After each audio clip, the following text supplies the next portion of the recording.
She was more than just a big sister. Yeah, because I'm not thinking that this is my baby. They pulled the shade, and when they pulled the shade, I looked down and it was my baby. It was her.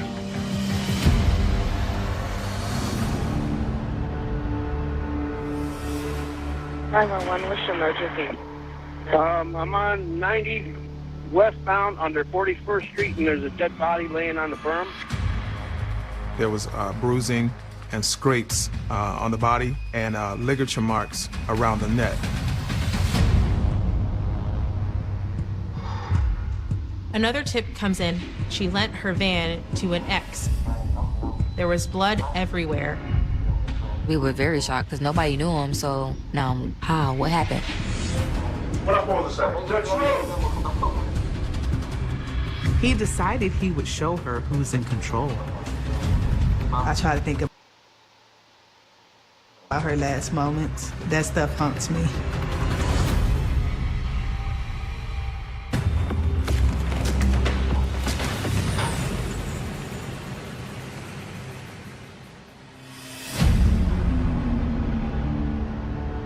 It's just before dawn on April 5th, 2010, in Cleveland, Ohio. Interstate 90 is starting to buzz with morning traffic when a highway worker passing through notices something out of place on the side of the road. There was an employee with the Department of Transportation who drove by and he actually stopped and backed up. And as he backed up and got a closer view, he did realize that it was the body of what appeared to be a black female. 911, what's your emergency? I'm on 90 westbound under 41st Street, and there's a dead body laying on the berm. Right at about 6:30 in the morning, Cleveland police responded. As the police arrived shortly thereafter, they did recognize the body as a black female, approximately late 20s, early 30s. They said that the body was in a soft fetal position, as they described it. Also, they did verify that the body was unclothed. They also recognized right away that there was bruising and scrapes on the body and ligature marks around the neck, which indicated that there had been strangulation. Nothing at the scene gives the police any immediate clues about the identity of the victim.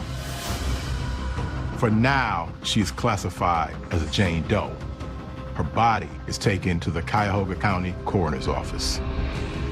There was information put out over the internet and the TV screens about tattoos that she had. On the west side of Cleveland, Patricia Bradley watches the news with her daughters, Nadia and Edna. The news was always on in the house. I heard a man say, like, a body was found on the road, on the side of the road. I heard that the body was a female, a lot of tattoos. The family grows concerned because the description matches their loved one, 26-year-old Angel Bradley Crockett.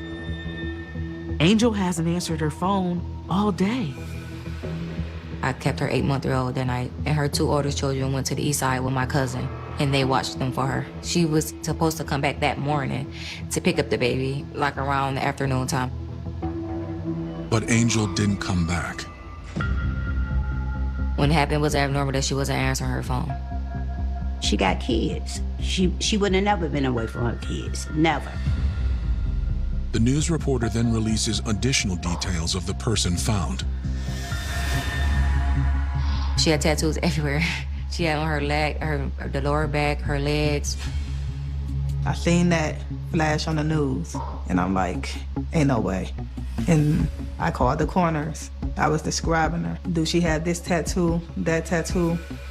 She had a heart tattoo.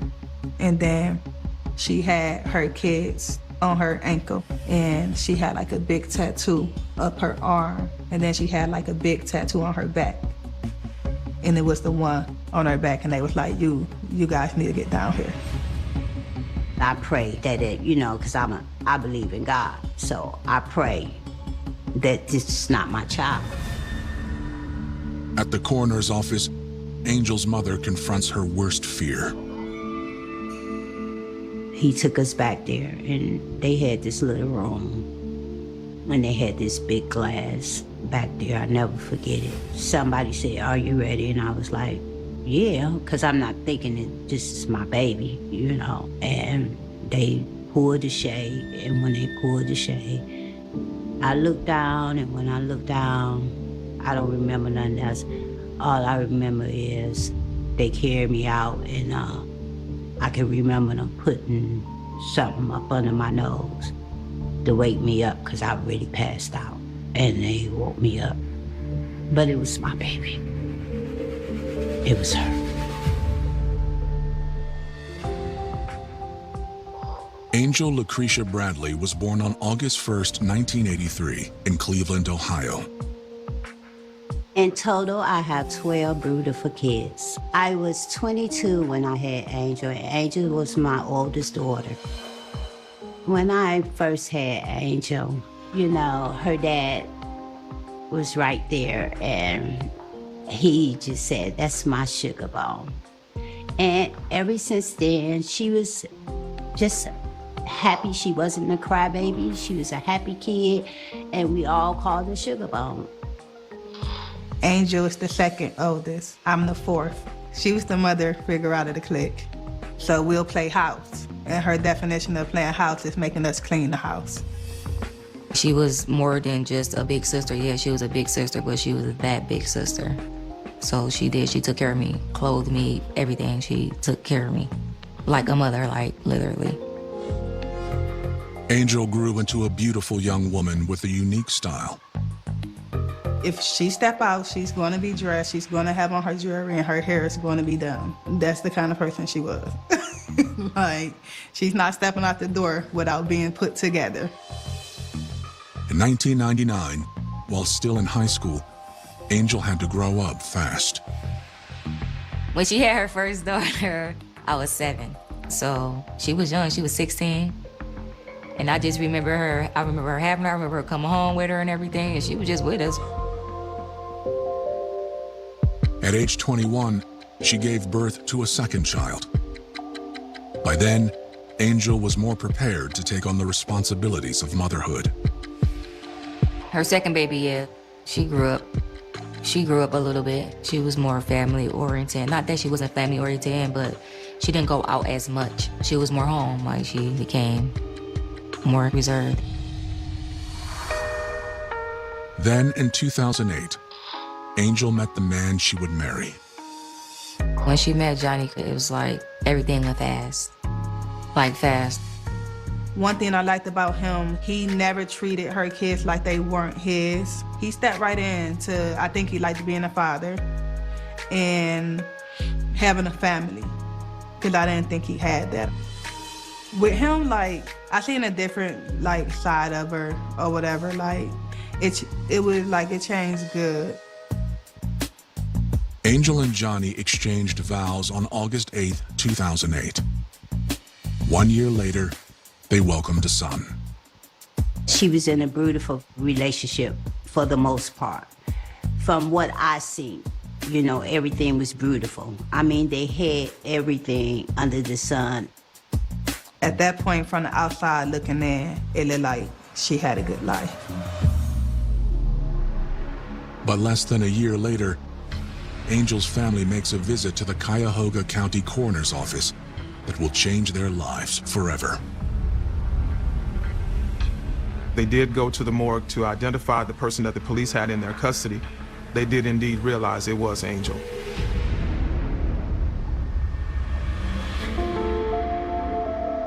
I feel real bad for any mother to have to walk in there and identify their child. But I had to identify my baby because that's my baby, you know. She was my everything. Even though Angel has been identified, Cleveland police find no other evidence along the side of the interstate where her body was found. Because there was no evidence found, it was determined that Angel was not killed at that site, but was killed somewhere else and dumped at that site. So the police, as a result, have no idea where or why she was murdered, and everything about this case so far is a mystery. Hours after 26-year-old Angel Bradley Crockett is found dead, Cleveland detectives speak with her family. They were taking in accountability of our thoughts and, you know, what we had to say. Because that first day, that's all we were. Who did this? Who did it? Everybody was trying to like really piece her night together and when the last time they seen her and the time frames and stuff like that and who was the last person she was seen with.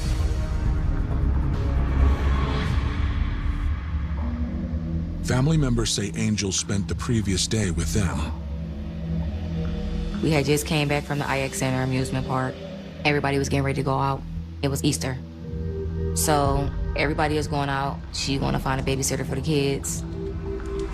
Angel's cousins volunteered to watch her two older kids, and her mother and sister agreed to take care of her youngest. When she asked me to take care of the baby that night, she was going out to the club. I don't know what club, but she was going out to the club. I'll be back in the morning to pick him up. Angel's family tells police that she had plans to meet up with a man. I don't know his name. We just knew him as Smoke. Angel and Smoke had known each other from the neighborhood. I can't say she was in a relationship because they was just friends. I mean, what they did, I don't know what they did. I wasn't there, but they always was, you know, was friends. Angel was still married, but she was separated and estranged from her husband, who was in prison now. They got into a physical altercation and she was hospitalized. We saw her when she came home from hospital because she came to our house, so it was just, you know, heartbreaking. Nobody want to see their sibling like that. That was the last time he put his hands on her because she put him in the penitentiary. That never happened in her life, dealing with any guys, and that was the first time and it was the last time. The family says Johnny remains incarcerated. Angel was trying to move on with her life, but the family expresses concern that Johnny could be holding a grudge. According to Angel's sister Nadia, rumors were swirling around that potentially Johnny had hired someone to kill Angel in revenge for getting him incarcerated. The family is also suspicious of Angel's friend, Smoke. She went to go meet him about 11 p.m. at night to go to the bar, and she was supposed to be coming back home afterwards. The bar closed at 2:30. Angel's mother tells police that in the early morning, she receives a phone call from Smoke. The guy is calling. The guy is calling, asking us, where's Sugarbone at? And we was like, she was with you? How are you looking for her if she was with you? And then he was like, I'm sorry. I'm sorry, ma'am. I'm sorry. And hung up. A few hours later, Smoke called again. He was like, I ain't trying to bug you or nothing to that effect, but it's just odd that she haven't called me or nothing to that effect. So that's when I got real worried. According to relatives, Angel told them that Smoke always kept close tabs on her. I know, like, she was saying, like, you know, like he was buggy. Like, you know, like he'll drop her off and then call her. When you know you just dropped me off at home. And then if she didn't answer, he'll be calling like my grandma's house phone or whatever to see was she over my grandma because she had her own house. At the time, I think she was in the process of breaking that relationship up with the boyfriend. Angel felt that he was too clingy and a little possessive, and this was a red flag for investigators. Based on interviews with the family, investigators narrow their focus to Angel's husband, Johnny, and her alleged boyfriend, Smoke. They reach out to the Ohio prison system and try to track down Johnny. And the family gives them a phone number for Smoke so they can start searching for him. Then, investigators learn there could be another explanation behind Angel's death. there could be another explanation behind Angel's death. She had a brand new vehicle. She had a lot of jewelry on her. The jewelry that she was wearing would definitely attract attention. She didn't have any of this jewelry on her when she was found. And police learned that her brand new SUV is also missing. Patricia lets the police know that Angel's SUV is also missing, so police put out a bolo for that vehicle, hoping that they can find Angel's killer.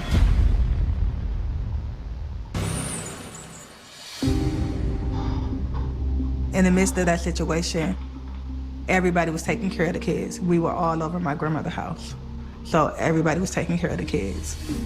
And we talked to my nephew, he was too young. He was only like 8 months. The little girls, they were like 8 and 4. So I don't think the 4-year-old really understood. The 8-year-old understood because her and her mom were close. And, you know, they were just shattered and devastated. They took it as good as they babies, as good as they could take it. The first thing they do is look up at me. You know, so I'm like, come on, you guys coming with me, you know? And that's what I did. I took the kids with me.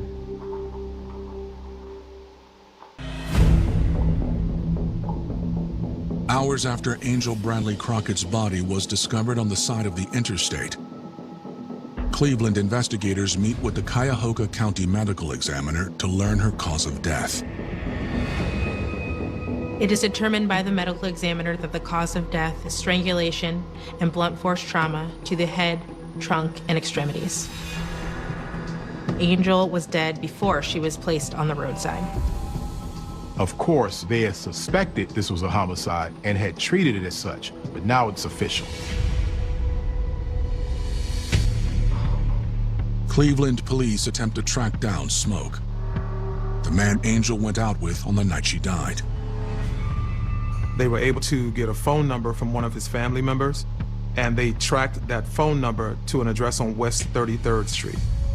They went to the address, but Smoke was not there, but somehow they found out that he was actually at Metro Hospital.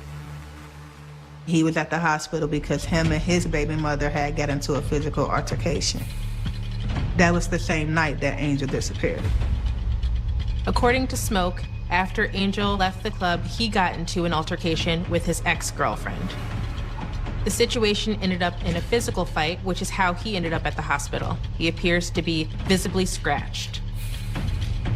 Because Smoke was the last person seen with Angel, and now with them finding him at the hospital scratched up, obviously the police's first thought would be that this fight occurred between him and Angel. Smoke's story raises suspicions, and the police start to think that he could be a part of Angel's murder. The police decide to verify his alibi as the next step. Police are able to confirm that the story he is telling is true. His time is accounted for the time they believe Angel was killed. So the police were convinced that he was not involved and that his injuries had nothing to do with Angel's homicide. The second suspect that the police look into is Angel's husband, Johnny, who's incarcerated. At the time of her murder, her husband was in prison because of the domestic violence situation in their relationship. They think to that domestic violence situation, and, you know, with her, you know, going to court, testifying, you know, people, you know, do crazy stuff. When police speak with Johnny, he appears visibly shocked by the news. He expressed the same disbelief and grief as Angel's family and agreed to cooperate in any way that he could. When the interview was over, investigators dismissed Johnny as a potential suspect. Since Johnny was incarcerated during Angel's murder, he had an ironclad alibi. With him being in prison, he couldn't have been there physically to injure Angel, and they ruled out any motive or any idea that he could have hired someone to hurt her. Then, on Tuesday, April 6th, 24 hours after Angel was last seen alive, Cleveland police get a lead. The police do receive a tip from a neighbor about an abandoned vehicle that had been parked on the street for 2 days. It is an SUV, and it's identified by officers as the subject of the Bolo alert. This is Angel's car. It was located on the east side, about 5 miles from where her body was found. Authorities tow the vehicle to the impound lot, where it can be processed for evidence. There was no evidence in her car that was immediately helpful to the investigation. They were able to send some DNA samples off, but those will take time to come back. The technicians who process the vehicle make a note of its condition. They noticed what appeared to be some fresh damage to the rear end, which reportedly was otherwise in really good shape. And that was verified by her mother, Patricia. When they asked her about the damage, Patricia said that that damage was not there the day before. So this was new and fresh damage, which probably was evidence that something else had gone on in the vehicle or to the vehicle. The vehicle had been in some sort of fender bender the night that Angel died. They had to consider on whether that had anything to do with her death. Investigators dig deep, searching for any potential leads. That's when an investigator made a potential connection between Angel's murder and a phone call that had come in a couple of days before. Another tip comes in, and this person indicates to police that she lent her van to an ex on Easter Sunday. The ex returned her vehicle in worse shape to her than when she lent it. The front end and bumper of her van was badly damaged, but it was what she found inside of her van that made her call police. There was blood everywhere. There was front-end damage to her van, and Angel's SUV also had damage. Is this the vehicle that caused the damage to her car? Could that be her blood inside?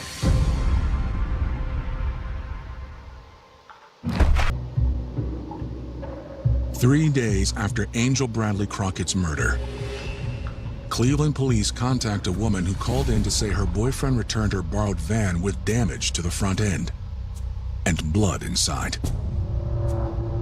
The woman says that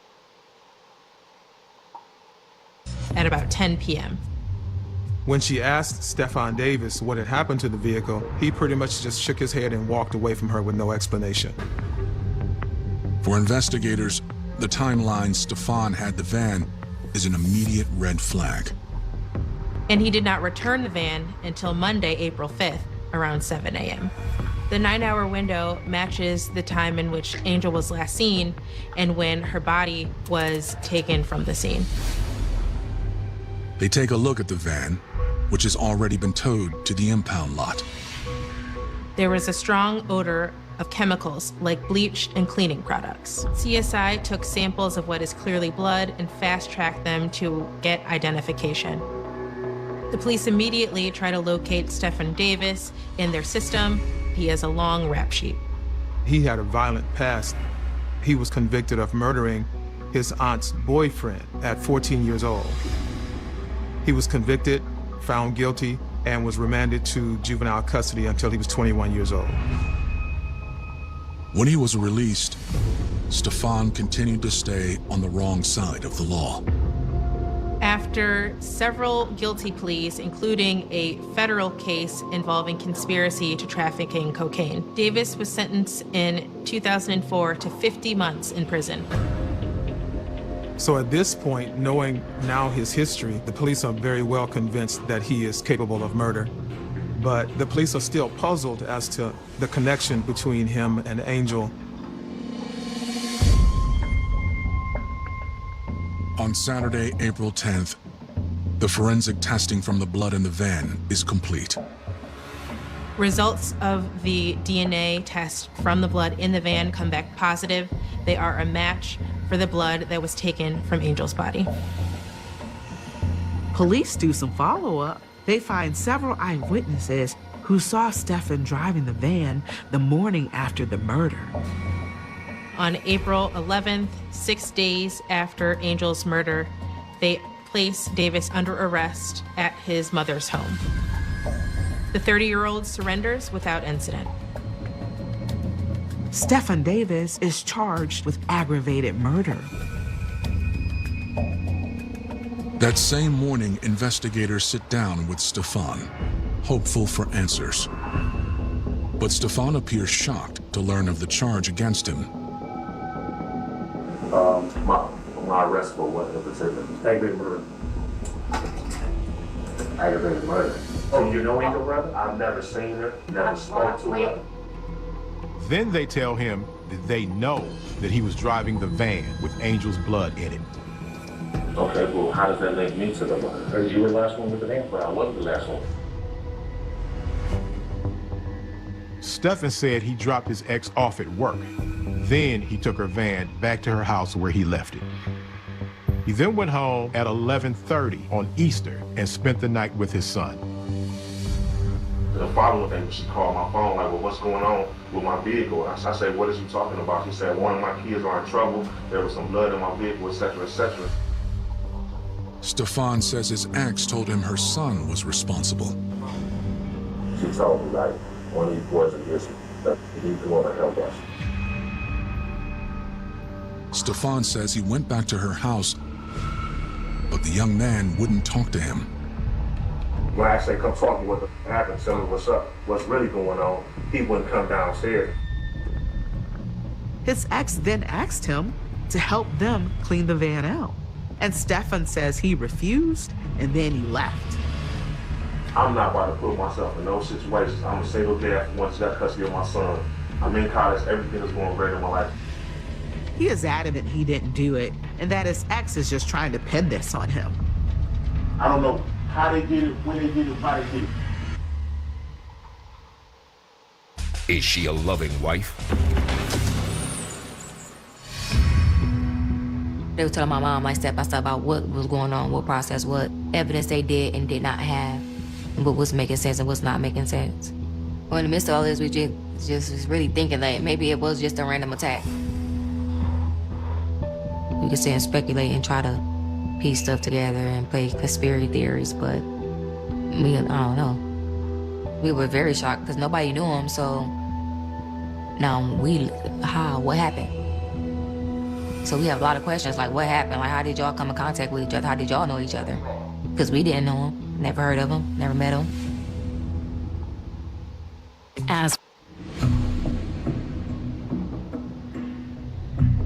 After being arrested for the murder of Angel Bradley Crockett, Stefan Davis tells police he believes his ex-girlfriend's son is responsible.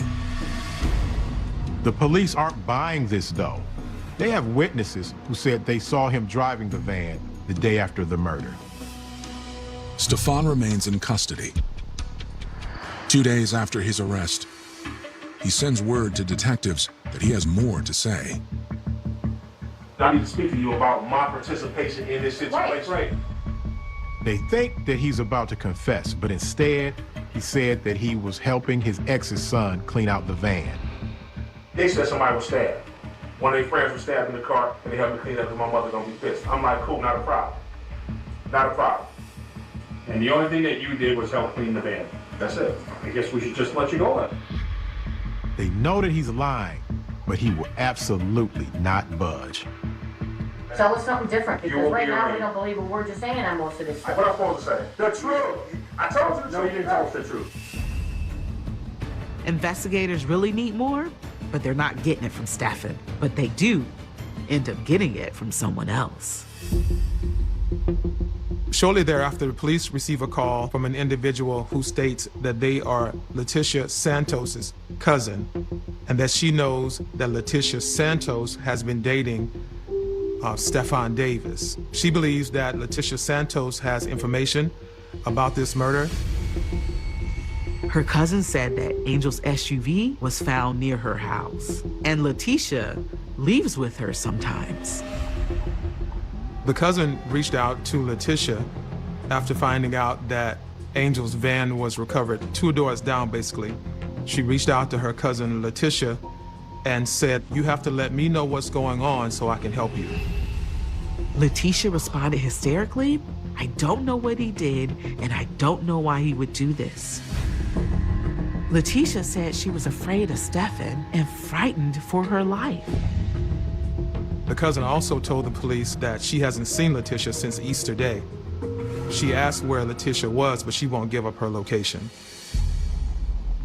Unable to contact Letitia Santos, authorities issue a warrant for her arrest on a charge of obstructing justice. Even though Letitia's location was not known because of the pressure from her family and from pressure from the police, on April 20th, she decided to call the police and to turn herself in. She placed Stephen Davis in the van on the night of Easter Sunday. She said she had gotten into a fight with Stephen in the van. He busted her lip and left. Shortly after Letitia leaves, he sends a text saying, "I'm about to F up." Letitia Santos texts back, "Go ahead." She's saying she doesn't know what happened to Angel. Police don't believe this and they keep her in jail. The next day, Letitia admits she was holding back. She said Stephen told her that he got into a car accident with Angel. He said that Angel didn't have a driver's license or insurance. So Stephen convinced her to follow him to Charter Avenue, where he robbed and killed her and dumped her body. Letitia said she wasn't with him. She only knows this because he told her and asked for her help afterwards. She said that he had threatened to kill her if she didn't help him clean out the van. One thing she stays constant on, she was never inside Angel's SUV. So police asked her to prove it by giving a DNA sample, and she complies. Letitia remains in custody as they wait for the results. When they come in, they prove that Letitia is still not telling the truth. The DNA shows that at some point, Letitia Santos was in Angel's car, which means she still hasn't told police the full story because none of her accounts place her in Angel's car. On April 22nd, authorities turn up the heat. They revise the criminal charge against Letitia. The charges were upgraded to 1 count of aggravated murder. Both faced the death penalty if they were convicted of their charges, and at this time, both maintained their innocence. Neither one of them are budging, but prosecutors want the truth, and they want justice for the family. They need one of them to talk before this heads to trial. The prosecutors offer Santos a charge of involuntary manslaughter instead of the aggravated murder for her cooperation and willingness to testify against Davis. On January 26, 2011, Letitia Santos talks to investigators again. This time, she promises the truth.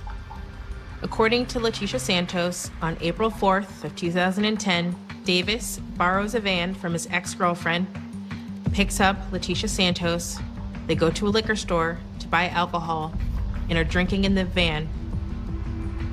They were riding around in the van drinking. When about 1 o'clock in the morning, an SUV pulled out in front of them, and Stefan ran into the back of the SUV. That SUV turned out to be Angel Crockett's SUV. Angel becomes extremely upset about the accident because it was a brand new vehicle. When Angel asks Davis who's going to pay for the damages, Davis suggests that they go talk about it and get out of the busy street. Angel didn't have a driver's license or insurance, so Stefan persuaded her to come with him so that they could try and settle this in a private matter.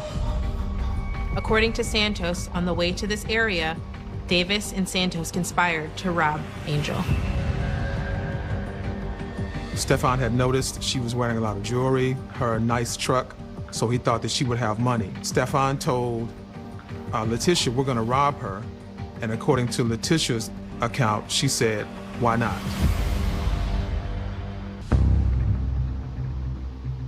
In early 2011, Letitia Santos tells investigators that she and her boyfriend, Stefan Davis, planned to rob Angel Bradley Crockett in the early morning hours of April 5th. When they arrived in Stefan's neighborhood, he and Angel's conversation about the traffic accident takes a dark turn. So Stefan asked Angel to give him her money. She said she didn't have any. So he began to punch her in the face. Letitia Santos also admits that she punched Angel in the back of the head with a closed fist. Stefan Davis took the car keys from Angel and gave them to Letitia to tell her to go look in Angel's SUV to see if she had money in the SUV.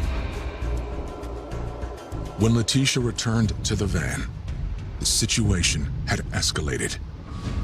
According to Santos, Davis beat Angel mercilessly and assaulted her in the van. She was horrified and asked him to stop. After that, he told her to get in the driver's seat and drive. She said she was horrified, so she just did exactly what he told her to do. Santos is driving the van and Davis is in the back. Santos looks in the rearview mirror and sees Davis strangling Angel with something that looked like a shoestring. She then doesn't hear Angel anymore. Later that morning, Letitia says she helped Stefan dispose of the body on the side of the road. Santos and Davis decide to go dump Angel on I-90. Angel was stripped of her clothing, 2 wedding rings, a watch, and a necklace. Then they drove back to get Angel's SUV. Letitia says that Stefan had her drive Angel's SUV away from where the original crime scene was, where the murder happened. She drove Angel's vehicle to her street, 2 doors down from her house, and according to the report, strolled back to her house. The vehicle was subsequently recovered in that location, 2 doors down from Letitia's house. Stefan didn't know Angel, but when she got upset over the accident, he decided that he would show her who's in control. He took his rage out on her that night. On February 17, 2011, Letitia Santos pled guilty to involuntary manslaughter in exchange for her testimony against Davis. The decision to testify against Davis can be considered payback for all of the abuse that she had endured and maybe endured the night of Angel's murder. With the truth finally exposed, Stefan feels the pressure. A day before we get ready to go to court, I got called back down there, and they said Stefan Davis wanted to cop out to 40 to life. He didn't want to go to trial. Instead of facing a capital murder trial, Davis decides to enter a plea of guilty to aggravated murder and aggravated robbery. Angel's family faces the horrific details about what happened to her. That's a painful way to go. To get beaten and strangled, So everybody was just devastated. You wouldn't wish that on nobody. And then just left in the cold. I try to think about her last moments, what was going through her head. That stuff haunts me. On January 13th, 2012, Stefan Davis is sentenced to 40 years to life in prison. I remember sitting there, I remember the judge asking people if they wanted to come up and say anything to Stefan Davis or anything, and people went up, people spoke about their experience with her and, let him know what he did to them.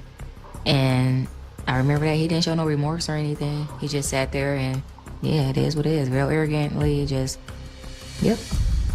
It was clear that this man needed to prove his power by showing women that he was in control through violence. That night, Angel was in the wrong place at the wrong time, and she paid the price for his anger. 40 years to life, that's not enough time because half of it's almost done. I don't think he should be released at all. Less than 2 weeks later, Letitia Santos appears in court. On January 24, 2012, Letitia Santos received a sentence of 10 years for aggravated robbery, abuse of a corpse, and involuntary manslaughter. Letitia Santos was released in 21. I think she should be still in prison. I really do. People do more time selling drugs She murdered somebody. Y'all kidnapped my sister, y'all beat her and strangled her, and y'all threw her body on a freeway. And you got 10 years for that? Make it make sense. I do not feel like justice was served. I think the day that Angel died, like a part of everybody that knew her, not just family, a part of them was missing. She was just a big ball of sunshine. Like she entered the room was lighting up immediately. I know life would be different for all of us, for sure, if she was here, definitely. I just want to let everybody know that Sugar Bone is gone, but she's not forgotten. And she's gonna live on through her kids and through me and her sisters and their brothers. We're gonna continue to stay strong.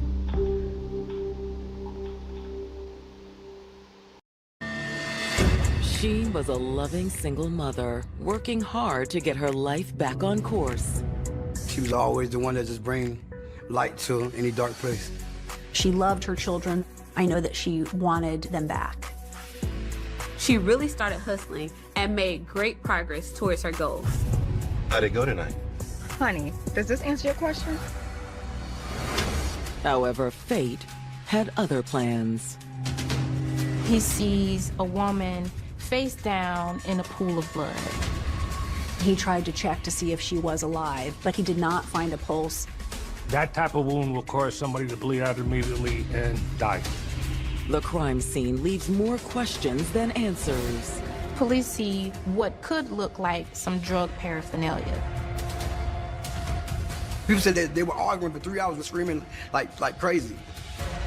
It's stunning that no one reported hearing these gunshots after they went off. But her family won't rest until justice is served. The police grabbed me and tried to restrain me and stuff, and I was fighting with them and stuff. Hey, where's my sister? And when her killer is finally revealed, My homeboy had sent me an article, and I was like, it's all hands on deck to apprehend him before he vanishes for good. You can see him just walking across the border into Mexico. There was a chance they'd never find him. I wanted him to rot. July 26, 2020, Lantana, Florida. It's early Sunday morning in this coastal community just south of Palm Beach. Lantana's kind of like all the rest of the smaller towns along the East Coast in Palm Beach County. It's a sleepy beach town. Despite being so close to a tourist hotspot and on the coastline, Lantana isn't a tourist destination. It's mostly for the locals. It's a small community, probably about 12,000 residents, middle class, mostly hardworking people who live there. However, despite its small size, Lantana is no stranger to crime. Some parts of Lantana, the further east you go, is a little more sketchy, if you will. It is an area that is pretty high with crime and drugs and just other economic challenges. At a small, unassuming motel on the east side of town, one of the guests is returning to his room after having a smoke. When he went outside a few minutes earlier, he noticed the door to another guest room was open, and he didn't think anything of it. But as he's coming back, the door is still open. His curiosity got the best of him, and he looked inside. Hey, is anyone in there? At first, he could only sort of see her legs that were sort of protruding from the edge of the bed because her body was being blocked by the bed. Miss! He walks in a little bit further in the room. He sees a woman face down in a pool of blood. Miss! Miss! He tried to check to see if she was alive, so he did feel her neck and her arm for a pulse. He did not find a pulse.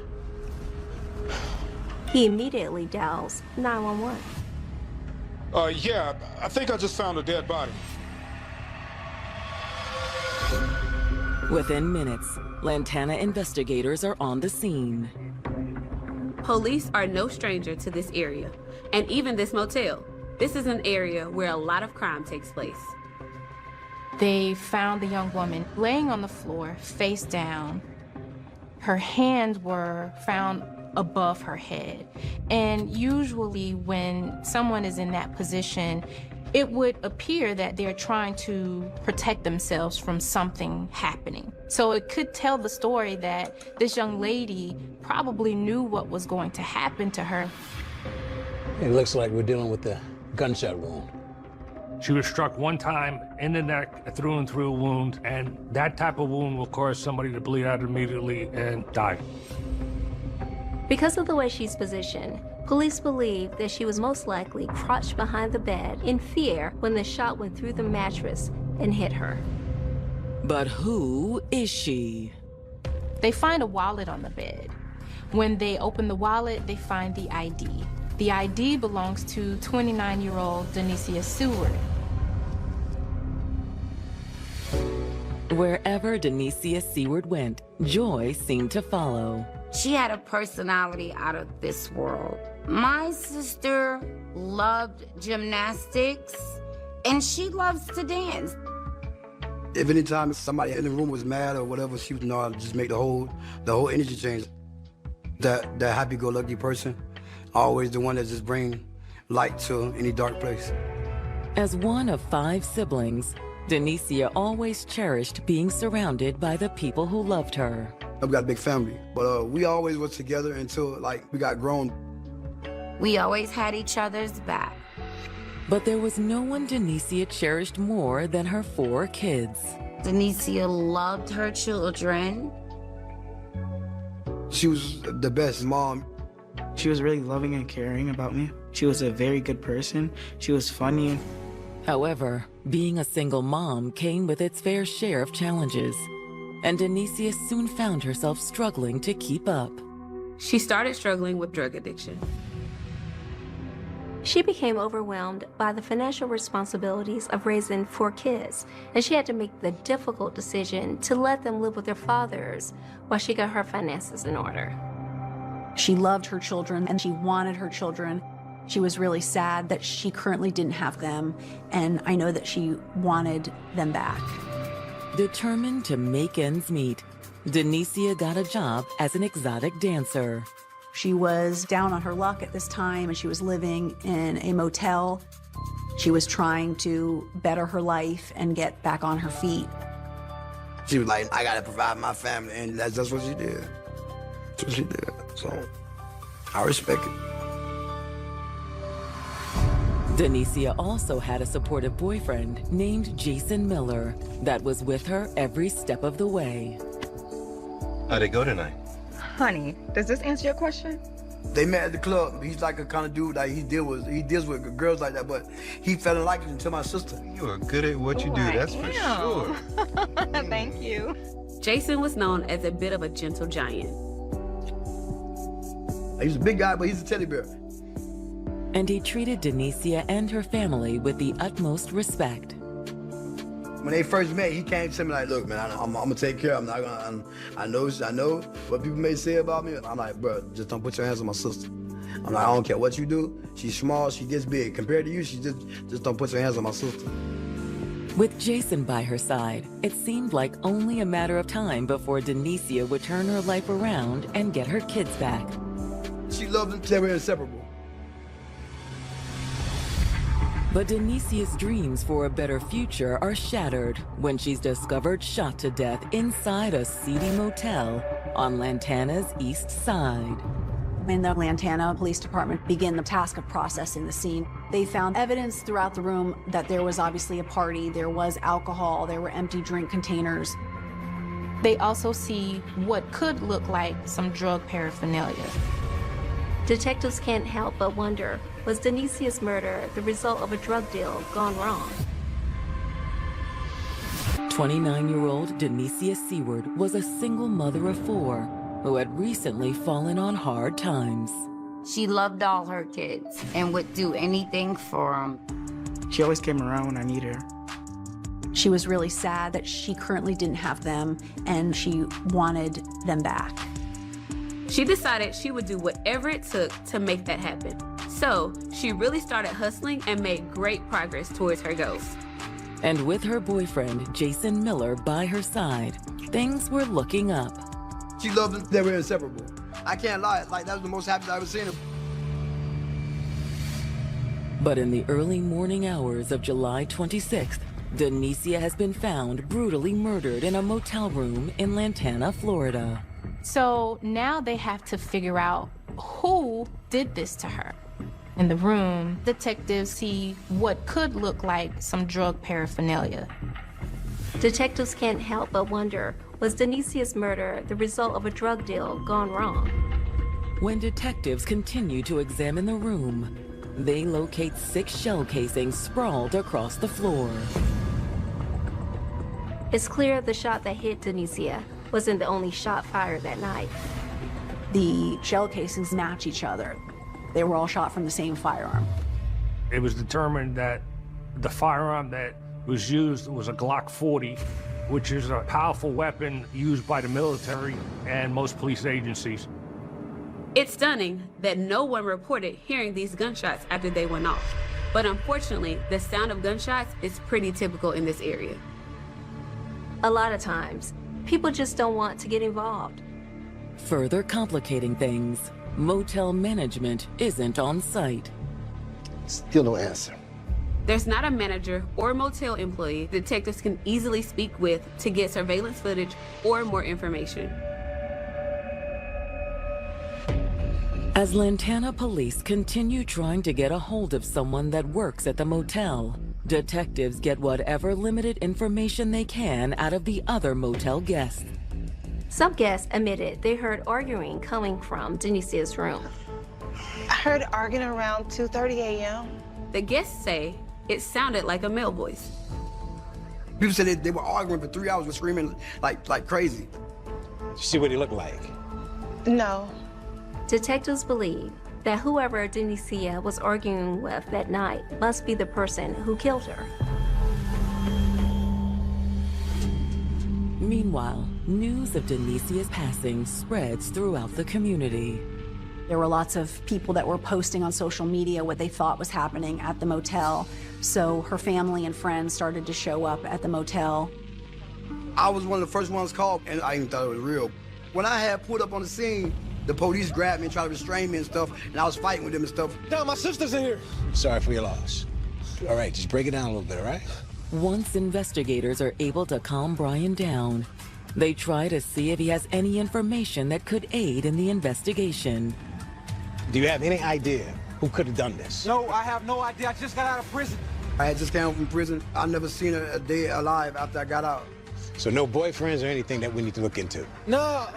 Brian doesn't believe Denicia's boyfriend, Jason Miller, is capable of this. Denicia's relationship with her boyfriend Jason wasn't perfect, but no one could imagine him harming her. He was her heart, but they were just going through trying times right then. She would deal with other dudes just to try to make him feel some type of way. If Denicia was with another man the night she was killed, are police dealing with the love triangle here? In July of 2020, police in Lantana, Florida are investigating the mysterious shooting death of 29-year-old Denicia Seward, and her family is still reeling from the tragic news. Numb. You're just numb. That's the only way I can explain it. I went numb. Denicia's loved ones have no idea who would do something like this to her. Denicia had been dating a man named Jason Miller at the time of her death, and their relationship had its ups and downs.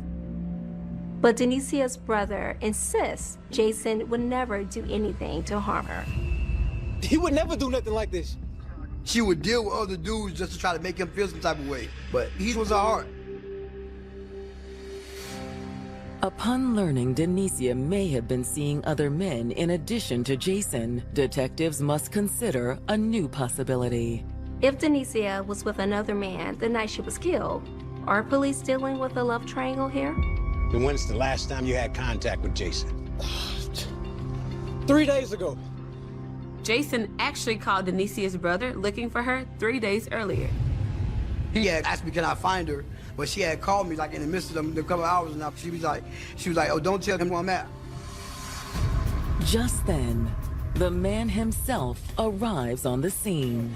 I heard what happened. Jason seems just as devastated by Denicia's passing as her family members. Do you have any idea who she could have been with last night? She was with someone? Detectives must explain to Jason what they've learned from the other motel guests, that Denicia was heard arguing with a male in her room the night before. I don't know who she was with. She definitely wasn't with me. Jason says he was working the night shift during that time.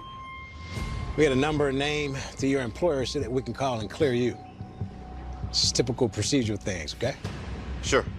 Jason is very cooperative, and he seems like he wants to do whatever he can to help with the investigation. Thanks, fellas. We're sorry for your loss. Thanks.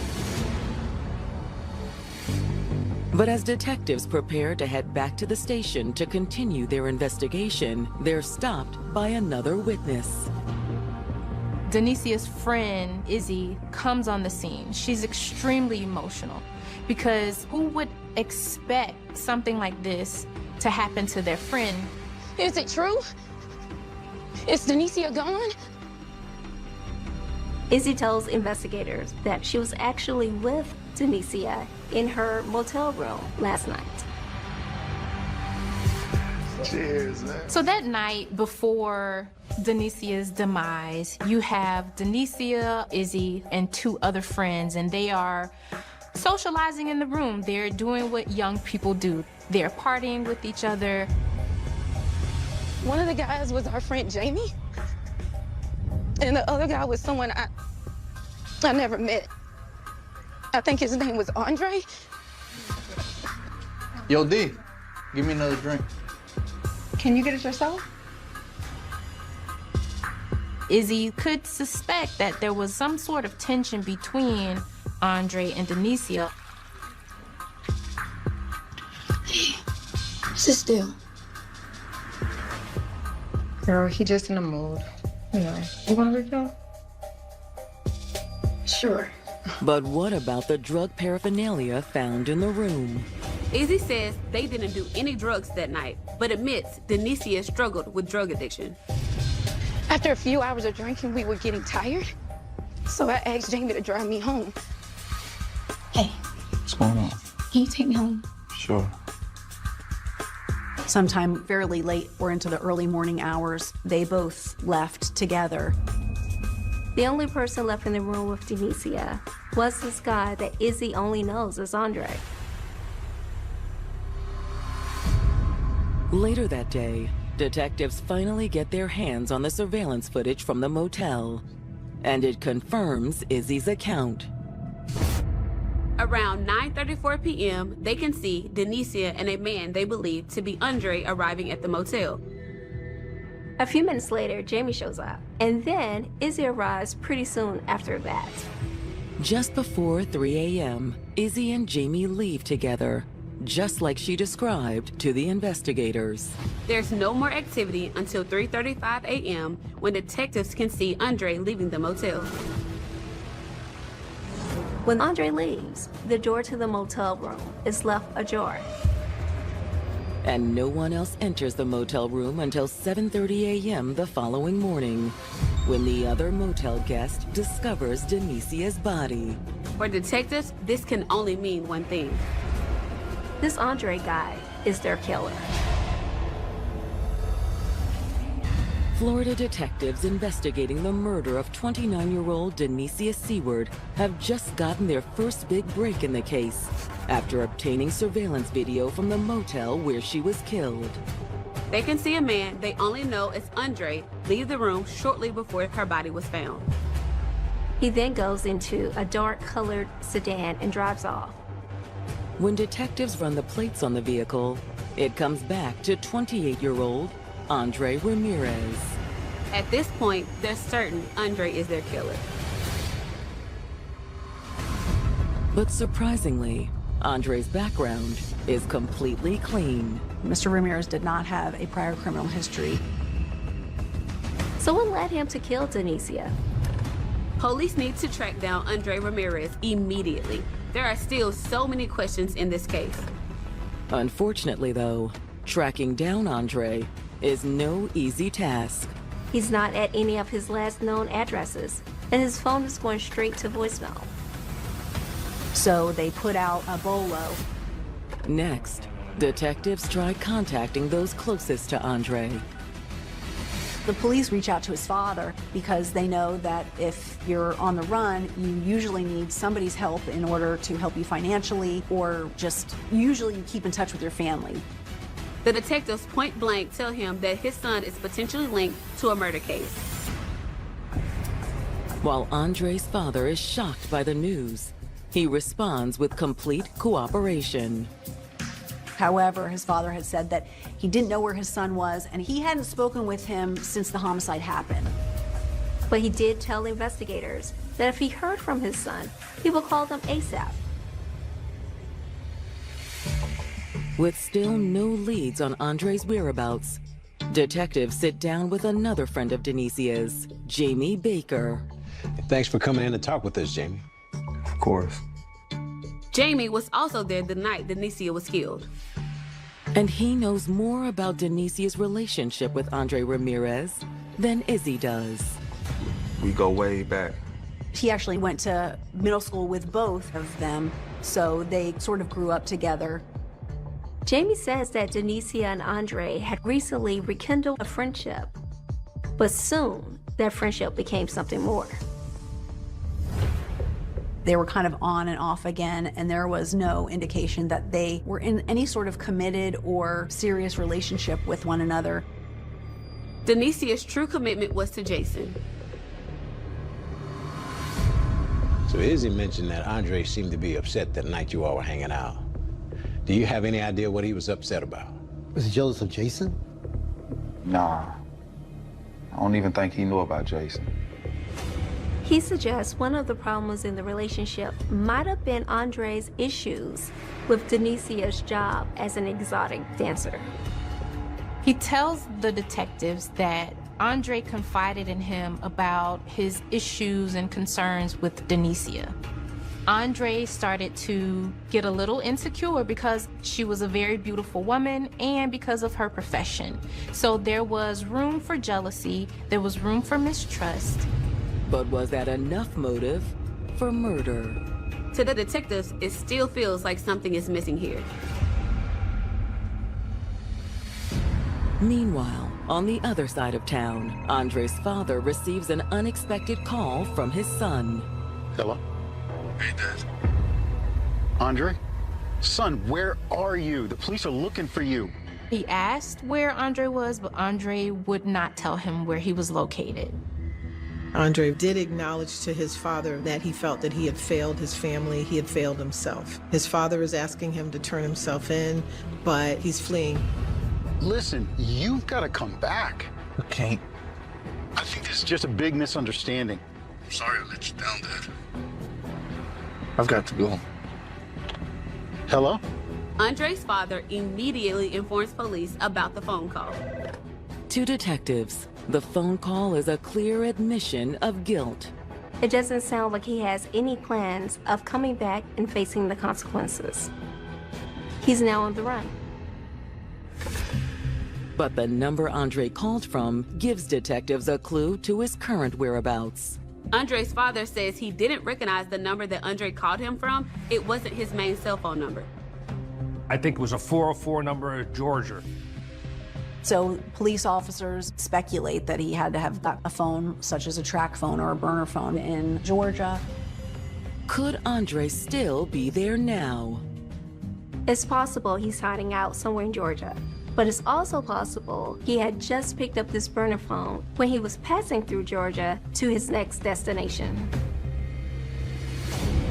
Seeing the great lengths Andre has gone to evade capture, Lantana detectives decide to call in federal support. The local police department doesn't have the capability to track a fugitive. So when you have a fugitive and he's left the state, you contact the U.S. Marshal's office. They have the resources and the technology to track even burner phones, especially once they know the phone number, which they were able to acquire from Andre's father. Lantana investigators also turn to the public for help. A Crime Stoppers tip line offers a reward up to $3,000 for any tips leading to an arrest. During this time, Denicia's loved ones are starting to grow restless. It was frustrating because we wanted justice. But, I mean, we can't do the job that the police can do, so really, we just had to just wait and pray that he got caught. And on July 29th, U.S. Marshals finally make a breakthrough in the case. They're able to trace Andre's burner phone from the location where he first purchased it near Georgia through 3 other states: Alabama, Mississippi, and Louisiana. Now, the phone is pinging almost 1,500 miles away in Texas. Investigators are able to continue following Andre through Texas, where he finally stops in the city of Laredo. U.S. Marshals actually notified authorities in Laredo, letting them know that Andre's phone was pinging in the area. But there's one big problem. Laredo is a stone's throw from the border. And surveillance footage confirms investigators' worst fears. You can see Mr. Ramirez basically parking his car and heading in the direction of the border. Andre has fled to Mexico. Investigators have zeroed in on Andre Ramirez as the prime suspect in the murder of 29-year-old Denicia Seward. However, he's now on the run. He was last spotted in Laredo, Texas. Authorities in Laredo locate Andre's abandoned car, but there's no sign of their fugitive. They did a processing of that car. In the trunk, he's got a speed loader for a Glock 40 that matched the type of casings that were located and the projectiles located on the scene. But they didn't find the weapon. And surveillance footage confirms investigators' worst fears. You can see Mr. Ramirez basically parking his car and heading in the direction of the border and basically just walking across the border into Mexico. So now it's safe to say that Andre has fled to Mexico. However, U.S. authorities aren't giving up. At this point, all hands are on deck. You have the U.S. Marshals, you have the Mexican police, and then you have the authorities in Laredo. They are working together to make sure that they are able to secure Andre. But several more months pass with no signs of Andre. And Denicia's loved ones start losing hope they'll ever see justice served in her case. Like, this dude, there's no way he should have went on the run that long. Like, come on, like, that's crazy. Like, I don't even understand that. He took my sister. I wanted him to rot.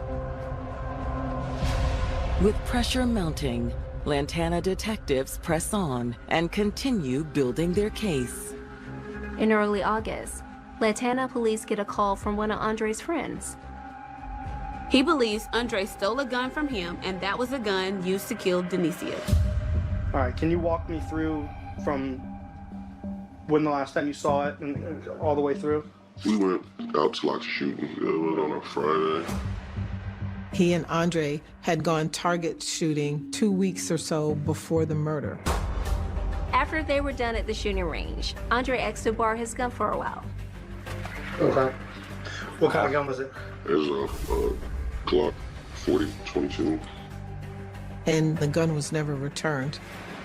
You saw what's going on with them though, right?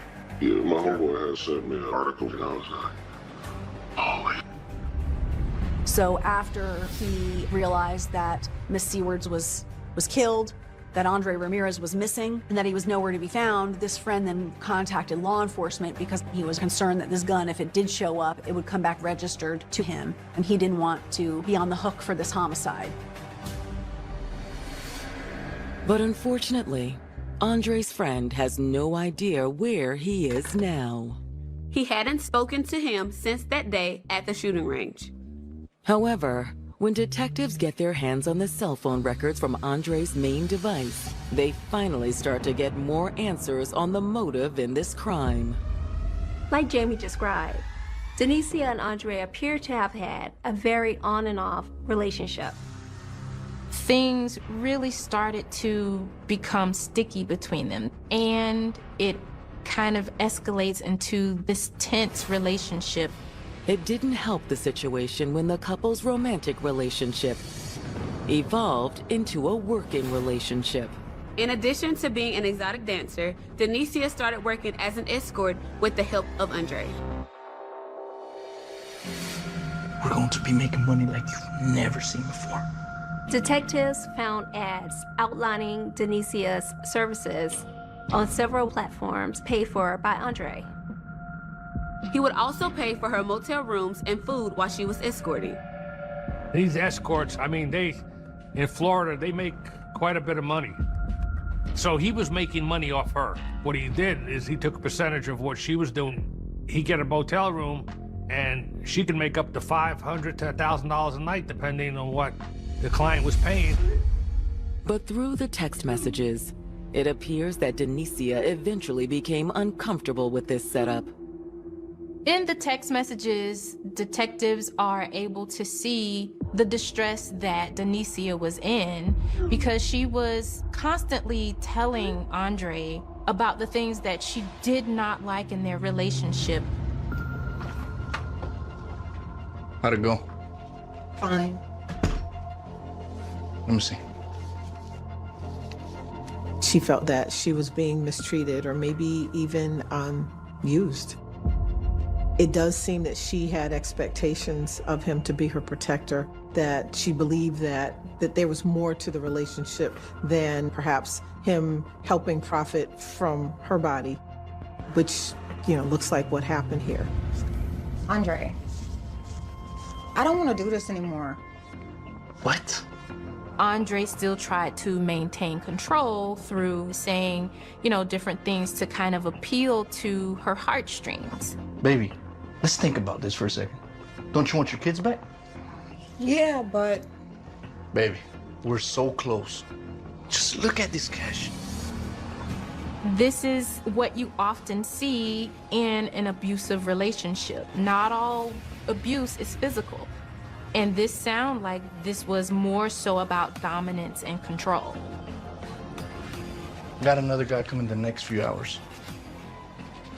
Get yourself cleaned up, okay? If Denicia refused to let Andre control her, is that what sent Andre over the edge? Now more than ever, investigators are desperate to track down Andre Ramirez. With Andre having fled to Mexico, there was a chance they'd never find him. But on July 9th, 2021, nearly a year after Denicia was killed, Lantana detectives get the call they've been waiting for. Lantana homicide. Mexican authorities found Andre. Andre has been detained and he is in custody. 29-year-old Andre Ramirez, wanted for the murder of Denicia Seward, crossed the Mexican border in a bid to evade capture. For nearly a year, Andre had been successful in his escape. But on July 9th, 2021, Andre's escape comes to an end. Lantana homicide. After months of dedicated police work, the U.S. Marshals finally developed a lead on Andre's location and coordinated with Mexican authorities to apprehend him. Andre has been detained and he is in custody. After Andre is extradited back to Florida, Lantana detectives finally get to sit down with the man that's been consuming their investigation for the past year. So nice to finally meet you. You've been a busy guy. But if detectives were hoping to get a confession out of Andre, they're out of luck. It's time for you to come clean and tell us what happened. I have nothing to tell you. I want an attorney. Immediately, he lawyers up. Are you sure, Andre? This is your last chance to tell us your side. I'm sure. But even without a confession, investigators are able to formulate a theory as to what happened on the night of July 25th. Based on the statements from Izzy and Jamie, it's clear that there was some tension between Andre and Denicia that night. Hey, what's this deal? Girl, he just in the mood. Investigators believe that tension had been building between Andre and Denicia because she didn't want to keep escorting. She was ready to quit. But Andre was making a lot of money off of her, and he wanted to keep making that money. Just before 3 a.m., Izzy and Jamie went home, leaving Denicia and Andre alone in the motel room. One can only speculate what may have gone down in the room once everyone left. But one thing is clear. The couple got into an argument that ensued for hours. Multiple motel guests reported hearing it. I'm so sick and tired of you taking advantage of me. Where do you think you'd be without me, huh? At some point, Andre drew the .40 caliber handgun he'd stolen from his friend. What are you doing?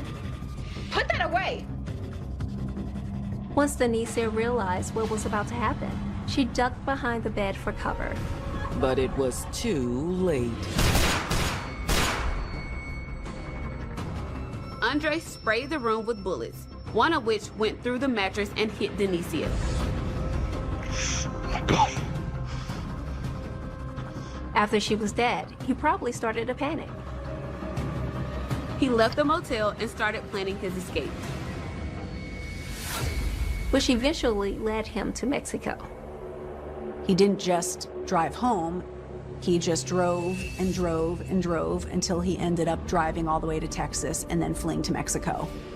This was a man who knew he just did something wrong, knew he did something horrible, knew he took her life, and just wanted to get out of there as fast as he could. Andre Ramirez is charged with second-degree murder. Prosecutors decided to go with second-degree murder charges in this case because they couldn't prove the crime was premeditated. We didn't have any evidence to suggest that this was an intentional act. It seemed like it was a heat of passion type of thing. But in Florida, the maximum penalty for second-degree murder is still pretty strict. The maximum sentence for second-degree murder is life. And with the plethora of evidence against him, Andre sees the writing on the wall. Ultimately, Mr. Ramirez decided to accept a plea in this case. He pled to second-degree murder and agreed to spend 20 years in the Department of Corrections. So in this type of case here, he's got to do 85% of that time. So he's still young enough to come out around the age of 50. For Denicia's loved ones, it's a shockingly lenient sentence. I'm glad he's not able to hurt anyone else, but I always feel like how you take someone out, that's how you should go. I didn't truly understand the meaning behind it, but, you know, I guess death is not for us to understand. No matter how you look at this is a senseless tragedy, and it should have never happened, and she deserved better. That was my mom, and I love her a lot, and I miss her. I just miss her presence, her goofiness. That's my only sister, you know? You never get another sister back. We all wish she was here, but she still is in spirit. Like, I love her that much. Like, a lot of people say, oh, why you bringing her back up? But this is what I like. I feel like she's right here. You feel me? I feel like she's right here. I want people to know that she was a very loving, kind, smart young lady. And I hope that this is gonna touch other women. If you have any signs or see signs of abuse, get help. Call somebody. Tell somebody. And it may save a life. And that's what I hope that we can get by doing this for Denicia Seward. The world can feel big and empty when you're adrift, without a home. When people are runaways, they lose identity. They are more prone to be in more trouble. Her mother had passed, and so that left her moving from place to place, trying to fend for herself. Yearning for security, you might cling to someone who seems like a safe haven. She was being taken care of. She was being in a position to be loved.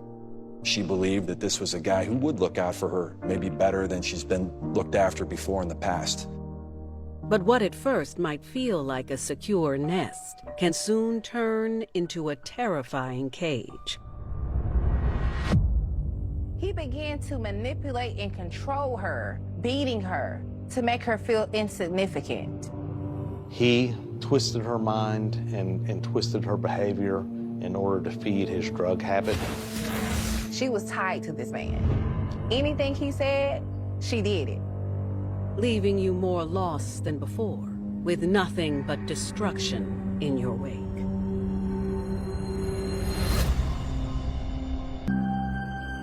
December 14th, 2008, Forest Park, Georgia. It's late afternoon on this winter's day in the industrial outskirts of Atlanta.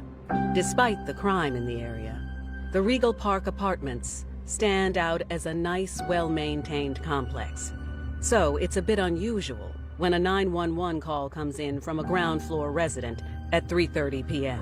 When officers arrived at the apartment complex, they could see that there was a large amount of blood. It was very apparent that the wound was of a high-velocity weapon, and they observed a male whom was obviously deceased. This is most definitely a homicide scene. They cordoned the scene off, so no contamination can occur. Crime scene technicians begin to work the scene and gather evidence. There were key pieces of evidence there at the crime scene. There was a spent rifle casing, and there was also a cigarette butt. That shell casing was a 7.62 cartridge. It is well known that the majority of 7.62 cartridges usually belong to weapons that are known as AK-47s. Detectives check the victim for identification. He has no wallet, but they find a large amount of cash. The excess cash that he had in his pocket. This was an armed robbery attempt that was aborted. Investigators find another piece of evidence in his pocket that leads them to discovering the victim's identity. We had no idea who this individual was. We had noticed a pair of General Motors Corporation keys hanging out of his pocket. And lo and behold, up in the parking lot was a green in color 1995 GMC pickup truck, which the key fit. Upon running that tag to the vehicle, it came back to an individual identified as Rometius Mendita Ruiz.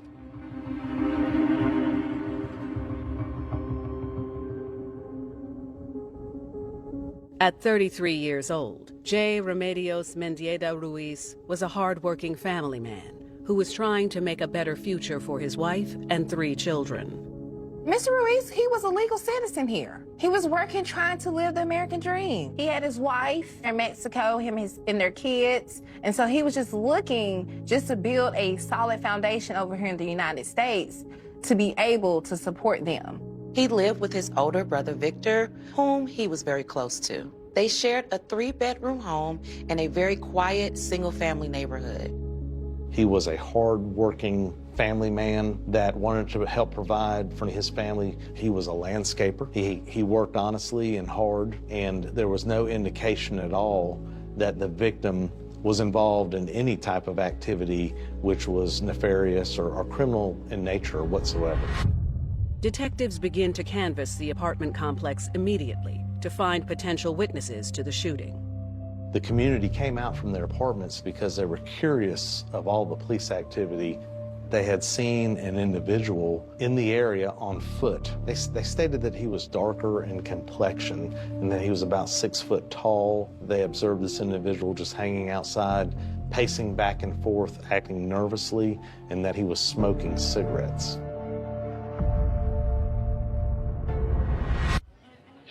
Detectives immediately make the connection to the cigarette butt found next to their victim's body. The only way that the victim's vehicle could get into the complex was via the gate, and it was a secure gate that required a key code access. Detectives were able to actually make contact with several witnesses that observed the pickup truck come into the complex and observed whom was in the vehicle. There was a female in the truck with the victim. She was sitting in the passenger side of the truck. The female was a short in stature black female with long red and black braids, probably anywhere from the age of 18 to 23 years of age. Detectives understand that either the victim or the suspicious female must have gotten the gate code from someone inside the complex, so someone there has a connection to this crime. Another neighbor tells police that from her balcony, she saw the victim park his truck just below her. Then the woman got out and led the victim back to the breezeway. Shortly after that, the neighbor heard a gunshot. We identified our victim. We knew that our victim was with a female who we did not know who she was at that point.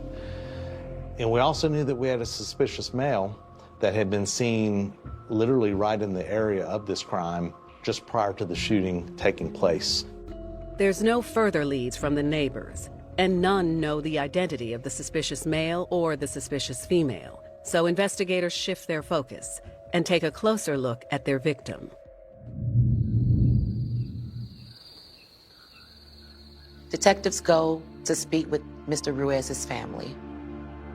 We were able to make next of kin notification with his brother, Victor, who was very helpful to us. From Victor, detectives learn more about their victim's movements in the final hours leading up to his death. Victor told us that his brother had a plan to go to an area in order to buy some traditional Mexican food and things of this nature. That shopping area was literally right down the street from Old Dixie Highway. Detectives canvass the business district, taking note of security cameras in the area and request access to the footage. We were able to confirm on video surveillance that the victim, in fact, had gone to this location. Investigators spoke to shopkeepers in the area. One business owner told detectives that she saw Mr. Ruiz leave at 3:10 p.m., just 20 minutes before he was killed. But there aren't any other witnesses who saw Mr. Ruiz before he left the shop. Investigators have hit a brick wall again. Homicide detectives decide to go back to the start and revisit the Regal Park apartments the next day. We decided that we were going to reconvene and come back and start doing an even heavier canvass to try to get additional information. Police are working hard to build trust within this community, but neighbors are very nervous and they do know more, but they're afraid to say more because they don't want to become targets themselves. But detectives' second visit pays off. Several days later, we received an anonymous tip from an individual who came forward and said, look, hey, I go up to the Exxon gas station frequently. I know the victim. And additionally, I know of a petite black female that kind of works the area. She's a prostitute. That may have something to do with the situation. He personally had observed this female in the presence of two black males. He actually overheard one of the males tell the female to get the Mexican, quote, get the Mexican and meet me in the cut. The anonymous caller says the man who told the female suspect to get the Mexican fit the description of the male suspect. And the other man he recognized as a resident at the Regal Parks apartments, a man named Tony Daniel. Detectives now have a solid lead on someone who actually knows the suspected shooter. But can they get him to betray friends and identify their likely killer? Police have found 33-year-old Mexican citizen J. Remedios Mendieta Ruiz brutally murdered in the Regal Park apartment complex in December of 2008. They've exhausted their leads until an anonymous witness calls with a crucial tip. The anonymous witness tells police that he has noticed two people fitting the description of the suspects at a nearby gas station near his house, along with another man that he recognized from the building, a man named Tony Daniel. The day after receiving the anonymous tip, detectives locate Daniel. Detectives are able to interview him, and for a friend, Tony seemed very willing to give up everything he knew to the police. He identifies the man that was with him the night before at the gas station as Antonio Ham. Antonio Ham was 22, living with his grandmother and sister in a ground floor unit at the Regal Park Apartments. He and his brother Raymond were there on and off, which is why residents might not have recognized Ham. Ham was known to be a heavy drug user, often using marijuana daily and using it with other substances like ecstasy. Once we started looking into the background of Mr. Ham, he did have a criminal history from the Fulton County system. We also had a history of him within Clayton County. When detectives ask Tony if he knows anything else about the murder, he gives them another piece of crucial information. He, in fact, received a phone call from Antonio Ham, and Antonio Ham had told him over the phone that, quote, "I shot the amigo in the face and I didn't mean to." This is now a witness who is claiming that Antonio Ham has straight up confessed to this murder. This is huge. Police need to lock this down as much as they can. We constructed what we call a photographic lineup in order to see if he could positively identify Mr. Ham. He, in fact, identified Mr. Ham as being the same individual at the Exxon gas station and whom he had seen with the unidentified female at this point. Detectives asked Daniel if he could identify the female suspect as well, but he claims he doesn't know anything about her, not even a name. So detectives still have no clue as to this woman's identity. On January 2nd, 2009, just over 2 weeks since the murder, police feel they have solidly identified Antonio Ham as Mr. Ruiz's killer. We had enough information at that point to go before a magistrate judge of Clayton County and obtain a murder warrant against Mr. Antonio Ham. But Antonio Ham seems to have vanished out of sight. Investigators question as many of Ham's family and associates as they can find. At this point, law enforcement goes to Mr. Ham's grandmother's house, speaks to the grandmother, speaks to the sister, and also speaks to the sister's boyfriend.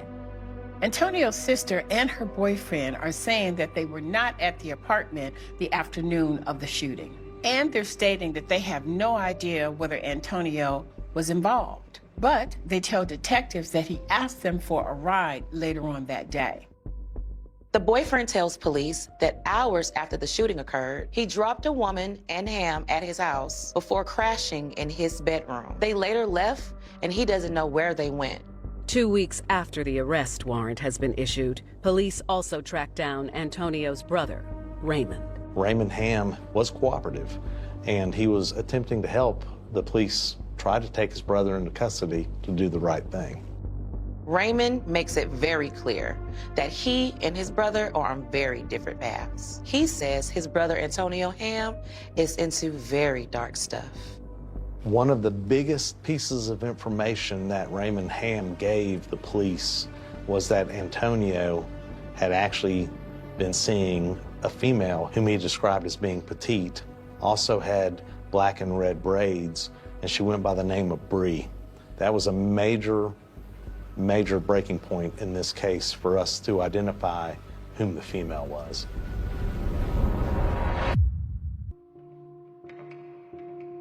Bree is 19-year-old Brittany O'Kelly from West Point, Georgia.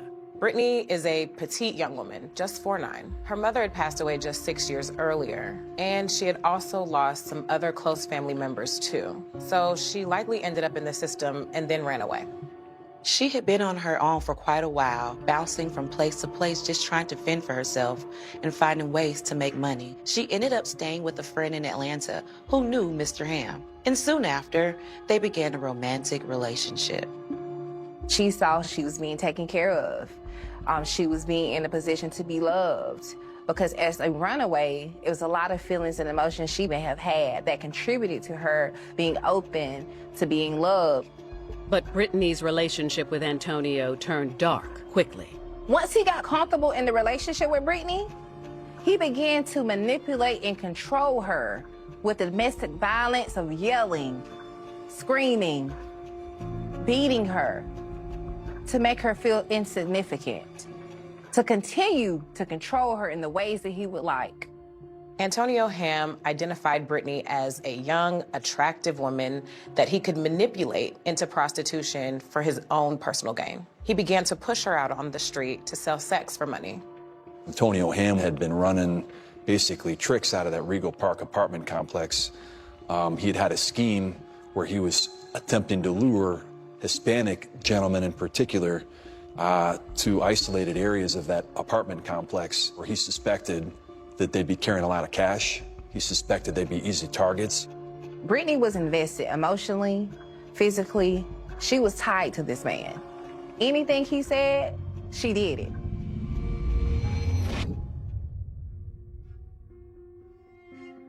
From interviews with Tony Daniel and Raymond Ham, detectives learned that Brittany and Antonio have been together for 3 months. When he had Brittany lure Mr. Ruiz to the Regal Park apartments with an offer for sex for money with the true intent of robbing him. Detectives are determined to locate Antonio Ham, but have no leads on his whereabouts. But news of another shooting will break the case wide open in the most shocking way imaginable. A warrant has been issued for Antonio Ham for the murder of J. Remedios Mendieta Ruiz in Forest Park, Georgia. But Ham and his girlfriend Brittany O'Kelly, who may have been involved in the killing, have seemingly vanished into thin air. Based on the information that was learned at this point in the investigation, nobody knew, number one, where Antonio was at, and nobody knew where Bree was at. At this point, detectives aren't sure if Brittany is a willing accomplice to this crime or a witness. It's now January 8th, 2009, 9 a.m. Almost 2 months since the shooting when police in West Point, Georgia, get a call about another shooting. Shots fired, 147 Maple Street. Requesting backup. They stated when they arrived on scene that she was clinging to life. She had been shot in the head. She's bleeding profusely, and a closer look reveals that she's been shot through her arm and in the front of her head. But she's still lucid, and they learn it's Brittany O'Kelly. She says there was a light-skinned, skinny black guy who came into the house, was attempting to take my cash or looking for cash, and he just shot me and he ran off into the woods. Within moments, the police get in there, her health starts deteriorating rapidly. Detectives begin to question a man on the scene who identifies himself as Brittany's boyfriend and gives the name Raymond Ham. He made a statement that he had been staying in the location in West Point for about a week. And he made a statement that he believed it was a drug house because there was a lot of strange activity that occurred there. And that during this incident, where Miss O'Kelly got shot, that it was a home invasion that had occurred and that he was attempting to defend her and defend the home. When detectives look around, they see blood smears near the front door and in the bedroom. They notice that there's candle wax on the walls and on the ceiling. It looks to police like a candle was thrown at him, that this is domestic violence and not a home invasion. When detectives searched the exterior of the property, about 45 feet back on the edge of the yard, they find a .380 caliber silver semi-automatic gun with one spent shell casing still jammed in it. The West Point Police Department asked for him to come in and do a voluntary interview. Then, an absolute bombshell turns the case on its head when police receive an unexpected phone call from someone close to Brittany O'Kelly. A phone call came in from a female identified as Kendra Brown. Kendra Brown is the sister of Miss O'Kelly. Kendra Brown told the detectives that they did not have Raymond Ham in their custody, that they actually had Antonio Ham in their custody.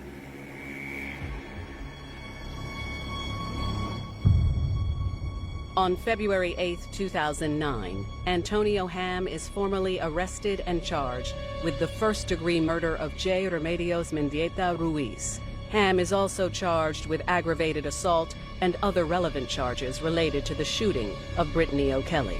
For the police, the only witness to the murder of Mr. Ruiz is Brittany O'Kelly, and she's being wheeled into surgery at this very moment. We were brought to the side by her doctor and provided information on how serious her injury was. We were told that she had a bullet lodged in the top of her brain, which had to be removed. Brittany's life hangs in the balance, and with no other witnesses to the Regal Park murder, so does the detective's case. 2 months after the vicious killing of J. Remedios Mendieta Ruiz, police finally have his killer, Antonio Ham, in custody. Ham had tried to evade police, but he shot his girlfriend, Brittany O'Kelly, and ended up detained by police. After Brittany was rushed to the hospital, he tried to fool police by using his brother's name. But with the help of Brittany's sister, authorities learned his actual identity. Detectives needed to speak with Brittany, but she was in bad shape. Doctors are trying to remove the bullet from her brain, and they tell police that they don't think that Brittany will honestly survive the surgery. After West Point police arrest Antonio Ham, he requests a lawyer. But shortly after, he changes his mind and says he wants to talk. Antonio Ham then provided a whole totally separate, completely different explanation about what had happened. He admits that there was no home invasion. He claimed the shooting was an accident and that he truly loves Brittany. Ham insists that he tried calling for help for Brittany, but his phone battery was dead, and detectives aren't buying it. She's shot in the face down there, we believe, deliberately, in a premeditated fashion, with the intent to silence her from our homicide up in Clayton County. Police believe that the gun jammed and Ham couldn't finish the job. And because Brittany was still under his control and likely scared of him, he was able to manipulate her into telling the fake home invasion story when the police first arrived. Police push Ham to come clean. They suggest if Brittany survives, she can be charged as an accessory to Mr. Ruiz's murder. So if he really loves her, he should tell the truth about whether or not she knew the truth about what he was going to do. Brittany O'Kelly was involved, and she was, on paper at least, a conspirator. She was part of the team that robbed Mendieta Ruiz. She could be sentenced to life in prison. That's the gravity of this. But Ham still insists he had nothing to do with the murder and isn't willing to do anything at all to help Brittany. Hours later, doctors informed detectives that she miraculously survived the surgery. But in an effort to remove the bullet, surgeons have also taken some amount of brain tissue from her frontal lobe. When the investigators finally speak with Brittany, they find a young woman who is severely damaged by the ordeal that she's been through. Her brain injury has affected her speech and her mental capacity. It was like talking to a 5-year-old child. Very simple-minded, very small phrases.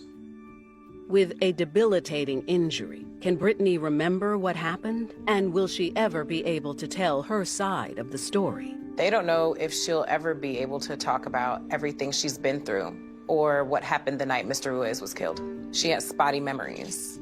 Piece by piece, Brittany is able to tell her story to detectives. Miss O'Kelly confirmed that Antonio Ham had victimized her from the very beginning of their relationship. She stated that Antonio Ham had prostituted her and put her to work on the streets of Clayton County in order to feed his drug habit, in order to get him money. We decided as number one, we're going to treat Brittany O'Kelly as a victim. We're not treating her as a fellow conspirator. As a sensitive crimes prosecutor, I don't like to treat human trafficking victims as a co-defendant, and I certainly don't like to treat my human trafficking victims who've been shot in the face as co-defendants. Miss O'Kelly was in deep fear for her life because of what Antonio Ham had put her through during their relationship. She did not want to speak until she had 100% confidence that he was not getting out of jail. Anytime we mentioned Antonio Ham, she would actually start to shriek in the bed and even cry at times. At multiple times during the interview, we had to stop and let her gather herself before we could continue. She was always the victim, and she was operating with this, under a lens of fear. And it's only through that lens and through that eye of fear and through the trauma that she's experienced at the hands of Antonio Ham can you understand why she does what she does. Brittany tells police that after the chaos of killing Mendieta Ruiz, Ham wanted to get out of town. And that's when the situation spiraled out of control. Brittany O'Kelly has survived surgery after being shot in the head by her boyfriend, Antonio Ham. Despite the trauma, she has provided detectives with vital information linking Ham to Mendieta Ruiz's murder. Brittany has told police about how Mr. Ham had her coerce Mr. Ruiz back to the apartment complex and ultimately murdered him. She tells them Ham forced her to flee with him afterwards and begins to explain the events that led to her own shooting. Brittany O'Kelly even said Raymond Ham was the driver down from Atlanta to West Point. Why is that important? That's a multi-hour drive in the car. He's trying to prevent her from speaking about the homicide that she witnessed. I mean, it's the most dramatic form of felony intimidation you can imagine. It was far enough away from the Atlanta area that no one would have heard of the Regal Park apartment murders. In West Point, the same patterns that Antonio had arranged in Clayton County continued. He pushed Brittany out into sex work to earn money that he spent for drugs for himself and for some basic amount of essentials and food for the two of them. She stated that she had been attempting to flee Antonio Ham for some time. Ever since the incident occurred, she stated that she kept telling Mr. Ham that she wanted to go home, that she had nothing to do with the homicide itself, and that she was homesick. Antonio Ham refused to let her go home and basically held her captive. Brittany tells detectives that on the day of the shooting, she was just trying to get out of the house so she wouldn't be hit that day. So she heads out to the front door to go for a walk. When she gets to the front door, Ham pulls her arm and pulls her back.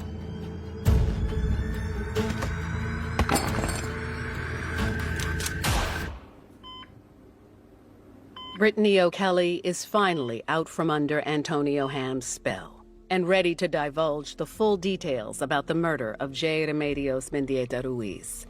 Brittany says on December 13, 2008, the night before the murder, she, Tony Daniel, and Mr. Ham saw Mr. Ruiz at the Exxon gas station. Antonio Ham pushed Brittany to proposition Mr. Ruiz. He wanted her to, quote, get that Mexican and meet me in the cut. So Kelly stated that when the incident occurred in Clayton County on December the 14th, the gentleman that she picked up was a very nice man. She stated that she had conversation with him and that they both agreed to sexual acts for the exchange of money. She told him that he would have to go back with her to the apartment complex. She confirmed, in fact, that he did drive his pickup truck into the apartment complex. She stated that she went to the same place that she has taken other men to before, which is down the breezeway. All of a sudden, Antonio Ham came out of the shadows. The reason the victim was shot because the victim actually grabbed the gun. At that point, Brittany says that Antonio Ham grabs her and drags her back to his grandmother's apartment, which is just a few doors away from the breezeway on the same ground level. At this point, 911 is called and the police arrive within minutes. They begin their investigation and their search for the killer. But of course, the police have no idea that the people that they are looking for are sitting comfortably in the apartment, just feet away while they collect evidence and interview witnesses. Brittany says that Antonio keeps her there at his grandmother's house for a number of hours. while various people come and go. And one of those people is Tony Daniel, who takes the AK-47, the murder weapon, from Antonio to go and dispose of it. Eventually, when it gets dark, Antonio's sister, along with her boyfriend, help arrange a ride for them to get out of the apartments. So now we know that Antonio's sister, her boyfriend, and Tony Daniel have all lied to police and worked to help Antonio Ham after the murder of Mr. Ruiz. Each one of them had covered up for Antonio before Brittany O'Kelly had told the truth about these events. Investigators now have a complete understanding of the Ruiz shooting. But will Brittany be strong enough to face the man who brutalized her in court? Now, everyone is hanging by the edge of their seats to see what Brittany will say. Victims in these situations have to operate in ways in which you and I might not think is rational or think is normal, but for them it's a survival instinct. It's somebody who's providing care or love to them. Also in the same mix that they're being struck or they're being hit. All these dynamics are dynamics that we're cognizant of, that we're sensitive to when we're trying to think of how we should treat her in the final analysis, how we should present her to a jury. After surviving brain surgery and serious cognitive impacts, Brittany O'Kelly gives police a first-hand witness account of J. Remedios Mendieta Ruiz's murder at the hands of Antonio Ham. Brittany has shared her story with detectives and the prosecution, but she'll have to recount all of those details on the stand.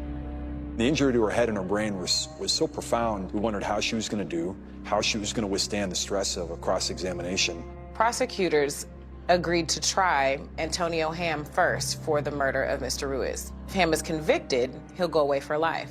That would be an equal or greater punishment that he would receive for shooting Brittany O'Kelly.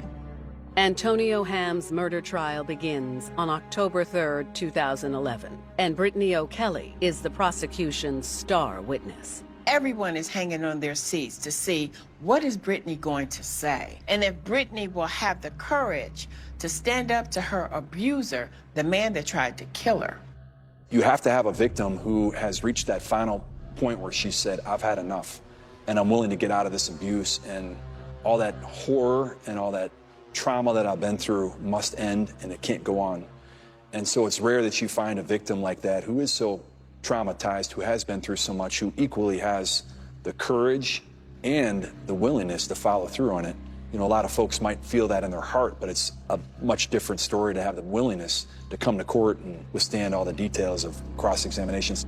Brittany takes the stand, and guided by the prosecutor's questions, she repeats the details of the murder she shared with detectives. As a prosecutor, you're trying to elicit not only the basic information, but you're also trying to read how well your witness is presenting to the jury. I've got a gal who's in her early to mid-20s who's presented as a 5-year-old. So it was really a challenging direct examination, but she did great. And she very confidently described and pointed out, most importantly, Antonio Ham as the one who connected all of these pieces of all these multiple different crime scenes. On the stand, Brittany explains that her awful ordeal continued after she and Antonio left the Regal Park apartments. At this point, Antonio Ham's brother, Raymond, came by to pick them up. What she describes as being held for a number of days with other guys who were coming in and out who, you know, vaguely knew that she didn't want to be there. And they would occasionally feed her a meal or give her something to drink, but it was clear in her mind that she was not free to leave. And she was not able to leave.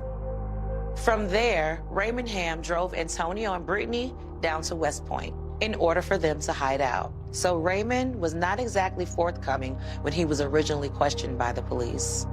Raymond lied his ass off the entire time. Raymond was a complete and serial liar. Raymond knows exactly where Brittany is and where she's being held and knows Antonio has a handgun. We charged him as a party to a crime there of that kidnapping. Antonio Ham refused to let her go home and basically held her captive the entire time leading up to her actual shooting.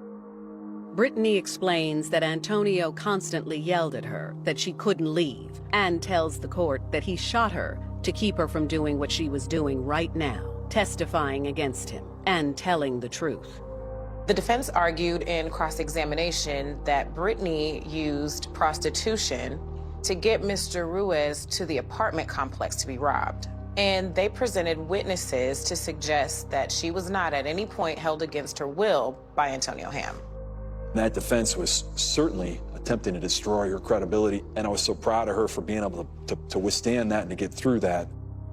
Brittany takes this moment as an empowerment to be able to talk about the things that she experienced, all the trauma, the things she didn't want to do. She got her control back by being able to get on that stand and tell her story, testifying for all the women who possibly have been in her shoes. The word internal fortitude and how true that is, right? In these victims' minds when they finally have the courage to go forward and to confront evil, to confront, you know, the most egregious sort of violent acts in their lives or in the lives of our community. It's really remarkable to watch, and I've seen it time and time again where, you know, victims find themselves in that final, you know, that final moment where they say, somebody's got to stand up here and I'm finally willing to do it. And Brittany O'Kelly was no exception. She stood up and she showed great bravery and great courage.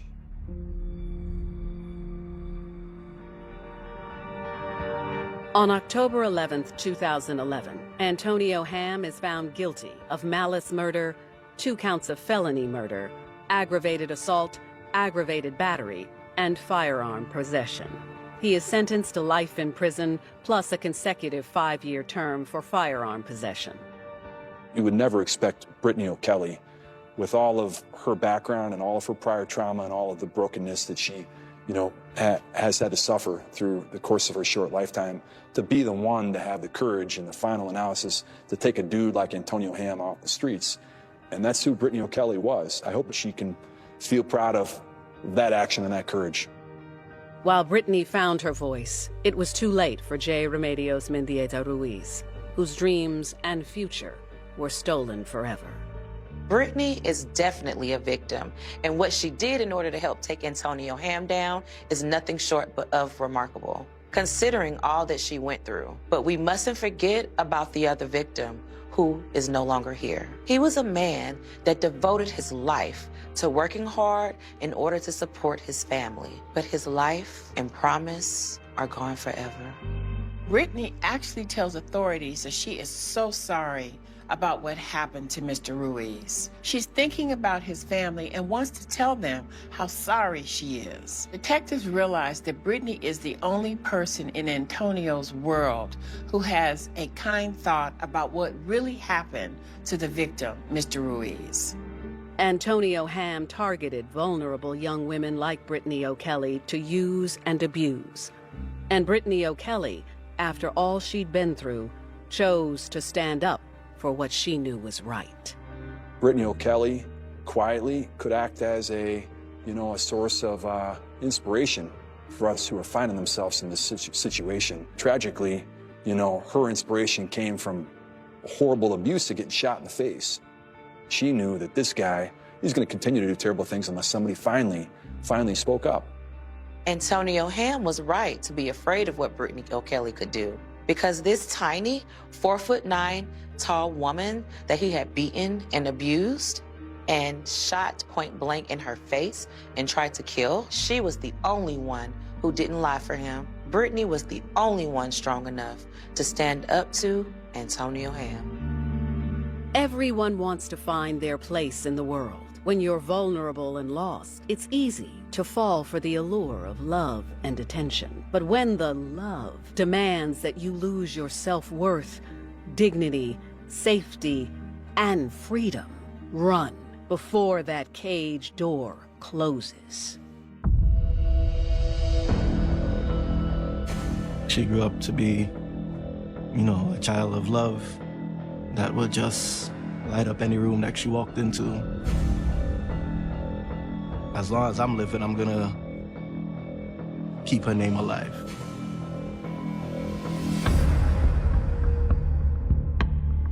It's bad enough to where you don't even want to think about it. You can tell that her hands have been bound behind her back with tape. Her feet have been bound. If I back to me is this notion of hurt me and I'll hurt you back worse. The perpetrator really isn't thinking about the other person. They're really thinking about themselves. This was a guy who was a predator. This was a guy who could not take no for an answer. He was not returning his advances. He has to find a way to try and relieve some of that distress. And so for him, that took a pretty sinister, dark turn.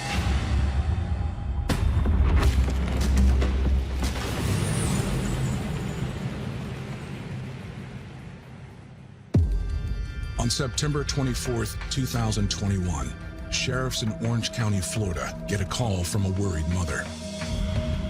She says her daughter, 19-year-old college student Mia Marcano, is missing. Mia was scheduled to fly home to Fort Lauderdale to see family for the weekend. The last her family had heard from her, Mia was getting off of work and headed home to pack the rest of her things and wait for the Uber to head to the airport. Mia's plane left Orlando at 8:50 p.m., but when it landed in Fort Lauderdale, she wasn't on it. My son texted me, and he said that, Dad, we can't find Mia. I said, what do you mean you can't find Mia? And he told me that, he's been calling her, and everybody's been calling her, and her phone is just going to voicemail. A young 19-year-old not ever far from her phone, right? It's unusual that she's not answering, so family are now frantic, wondering where is she? I sent her a text message through WhatsApp. And on WhatsApp, you can see if a message was delivered or, if it was read or anything like that. And the message that I sent was not going through. So I automatically knew that something was wrong.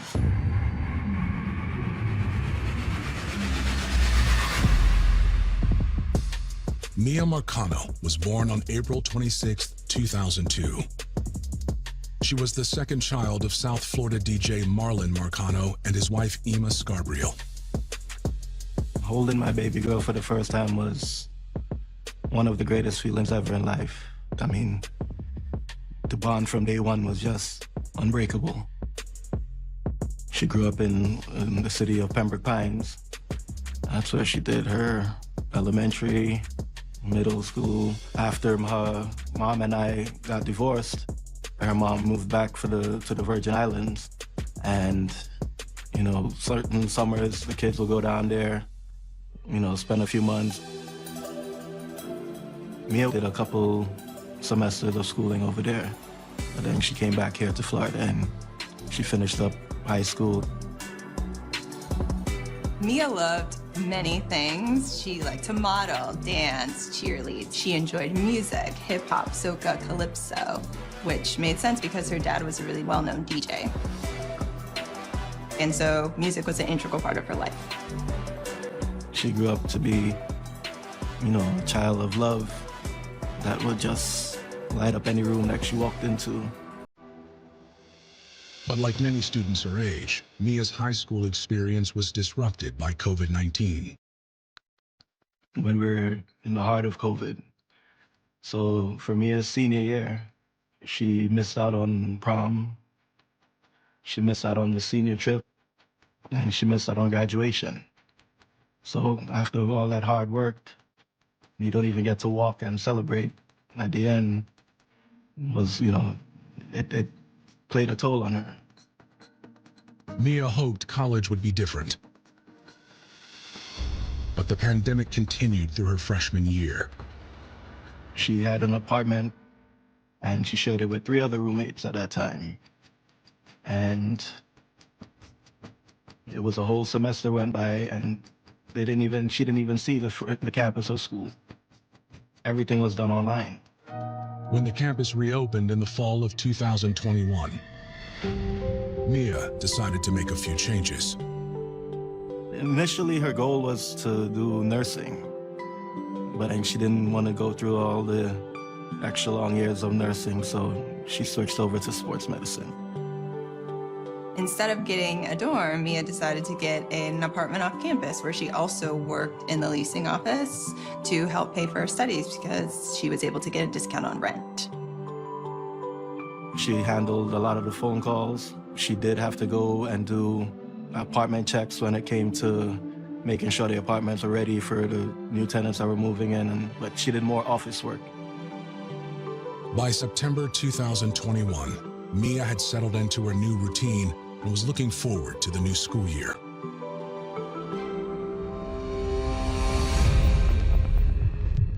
But now Mia has suddenly vanished, and her family is afraid something has happened to her.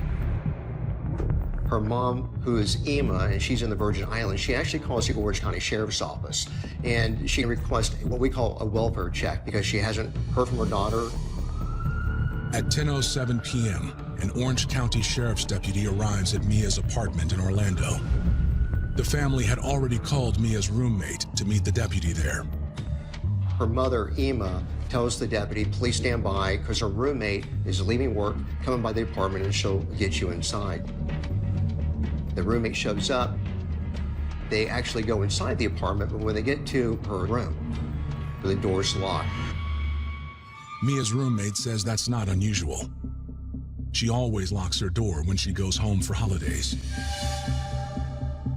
Luckily, Mia's bedroom has a window they can get to from the back of the apartment.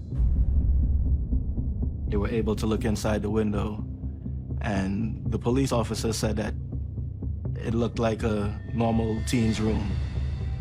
However, something seems out of place.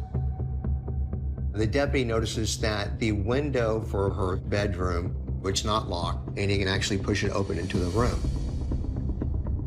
The roommate acknowledged that that was extremely unusual because her father, when she moved in, had put locks on all the windows, and these aren't just normal locks, they're very difficult to remove. I just wanted the lock so that the window would not be able to go up past a certain height. So she can open the window if she wanted fresh air, but nobody could stick their head through the window. Those locks are now broken. The roommate's talking with family members, and so they suggest that she enters the room through the window. The roommate checks with the deputy, gets his authorization to do so, because at this point, we really don't have a crime that's being investigated. It's simply a welfare check on someone. So the roommate crawls through the window with the assistance from the deputy. When Mia's roommate gets inside, she makes another discovery. She told us on the phone that what she saw, which was the bookshelf that she had in her room jammed up against the bedroom door. So automatically that told me that if her door is jammed, there's no way that she left through that door. She had to leave through the window. The question is why.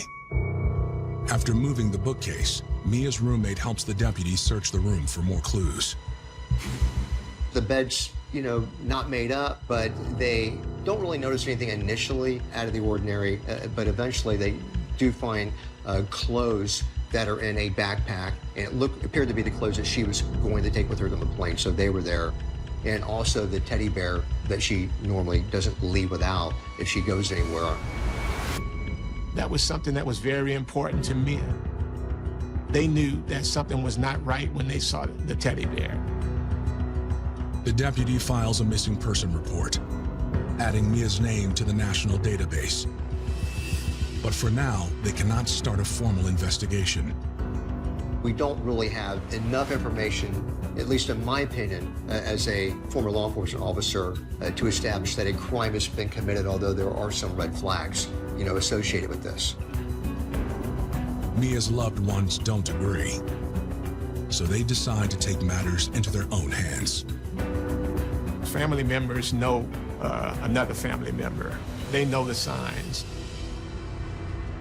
And it was like, we need to activate now. We just jumped in the car and took off to Orlando.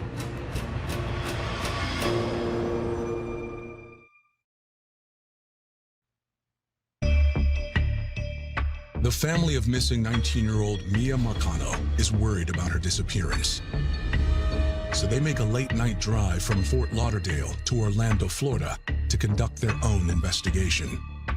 We got to Orlando roughly, I would say 2:45, 3 a.m. in the morning. I didn't have a key to her apartment, but I was in contact with her roommates, and As soon as I got there, I called her and she came and opened the apartment for me. We went into the apartment with gloves on because we knew not to touch anything. When they went into Mia's room to look around, they knew immediately that something was not right because Mia was an extremely neat person. It didn't matter where Mia was gone, the time of the day. When she left, her bed was always made. Her room was always neat. We noticed, her jewelry was broken on the floor. Her bed was shifted. The type of jewelry that it was very difficult to break. It was not something that would just fall on the floor and break. They knew that it must have been some type of struggle. They also saw a box cutter. That was another sign. They knew Mia did not own a box cutter. That was not hers. Mia that would not be her weapon of choice. The family spots something else the police officer missed during the welfare check. A blood stain on Mia's pillow. The blood was in plain eyesight, but we couldn't determine if it was fresh or how long it was there. They're becoming convinced that someone has abducted Mia. But she doesn't have any enemies they know about. We were talking and, we're trying to find out, who does she have any problems with? Has she been complaining about anything or anybody? And her roommate mentioned that the only person that she can think about was this guy named Armando.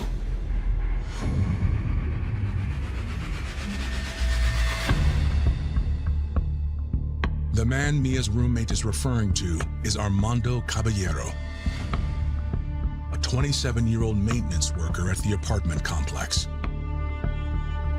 With her bubbly personality, Mia had no difficulty making friends at work, and she caught the eye of one of her coworkers, Armando Caballero. Initially, Mia and Armando exchanged text messages. They were friendly, but over time, Armando became a little more insistent than Mia would have liked.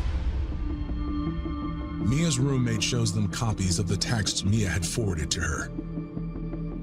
And some of them are quite alarming.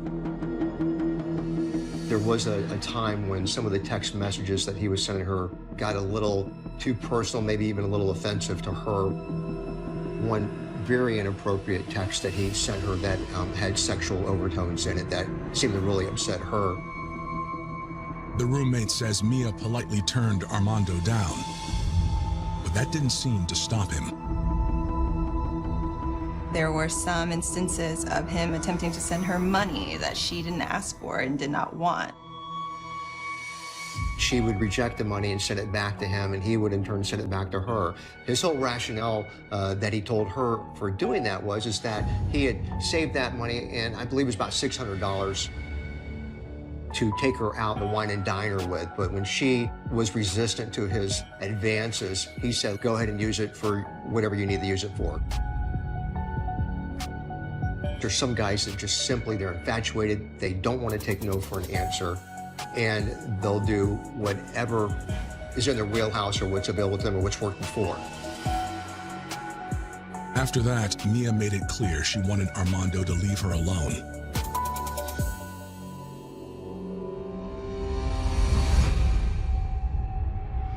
But now her loved ones can't help but wonder if he's the reason she's disappeared.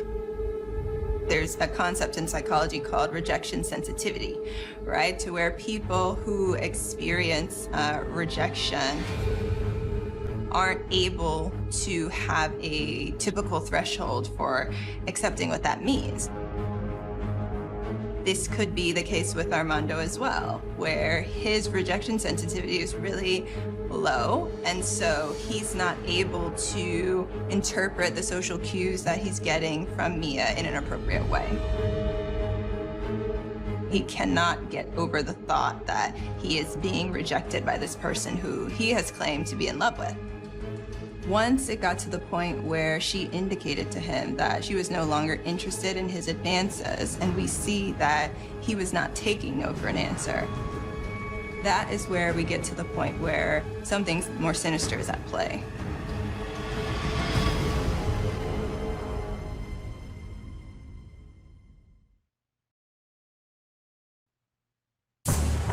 Mia Marcano has been missing for less than 24 hours. But the more her family learns, the more they think she's been abducted. So around 4 a.m., they ask police to look at the new evidence they found in Mia's apartment. We called them back because when we got there, I mean, everything was plain as day that my daughter's in trouble. We have an Orange County Sheriff's deputy there, and we have a ton of family members there, including her father. So, father points out to the deputy that the bed frame has been moved. It's not sitting where the impressions are on the carpet. There's a yellow box cutter. The deputy looks at it. There does not appear to be any traces of blood on it. There's a pillowcase on the bed with a drop of blood, but it doesn't look fresh. To the deputy, it seems less like evidence of foul play than of a family desperate to find answers. At this point, we really don't know what's happened to her. We just don't know if she's been abducted or maybe she's doing something of her own free will. There's just a lot of possibility at this point in time. I can tell you that in missing persons investigations, there is no shortage of individuals that want to get involved, normally for the right reasons. It shows that they love and they care, which I think is great. But it can reach the point where it can become distracting. They're trying to tell me that, well, no, your daughter's not in trouble. It's a party weekend. She's probably out with her friends. And I mean, I know my daughter. If my daughter wants to go party with her friends, she doesn't have to sneak out her window. The deputy tells Mia's father he'll add the information to her case file. But there's nothing more he can do for now. Before he leaves, however, a security guard arrives to tell them about a suspicious vehicle in the parking lot. We automatically just, went outside. And I seen him sitting down in the car. He asked if we were looking for Mia. And my sister asked, well, who are you? And he said his name is Armando. It's the maintenance worker Mia's roommate told them about, Armando Caballero. But why is he lurking outside Mia's apartment in the middle of the night? Deputy asked him why he's there. Now, at this time, Armando's talking on the phone to somebody the whole time the deputy's trying to interact with him. He said he was talking to his coworker, and she told him that Mia was missing. And he was concerned, so he decided to come by and check, because he was an on-call maintenance guy that night. It seems a reasonable explanation at first, but when the family confronts him, he gets defensive. As of right now, you have sent obsessive texts to Mia. We have all seen the texts. You talked about giving her your life savings. You cash out her money, and you claim that you weren't in touch. It's on text. I never As a said matter of that. fact, we're going to get a police report to pull your phone records if that's the case. What you trying to do? There's evidence of obsession, of something. You're fascinated with It's Mia. not only from my side, so don't try to make this. No one's saying that. It takes She's two. not here to defend There's- herself right now, obviously, so we she's gotta talk to missing. So we're talking to And you, I who've been going completely back and respect forth that. I on understand text. that. That is your family. But until we figure out what's going on, just don't beat me up. To defuse the situation, the deputy separates the parties and talks to Armando alone. Armando admits he wanted to date Mia, but says he backed off when she turned him down. How would you describe your relationship with her?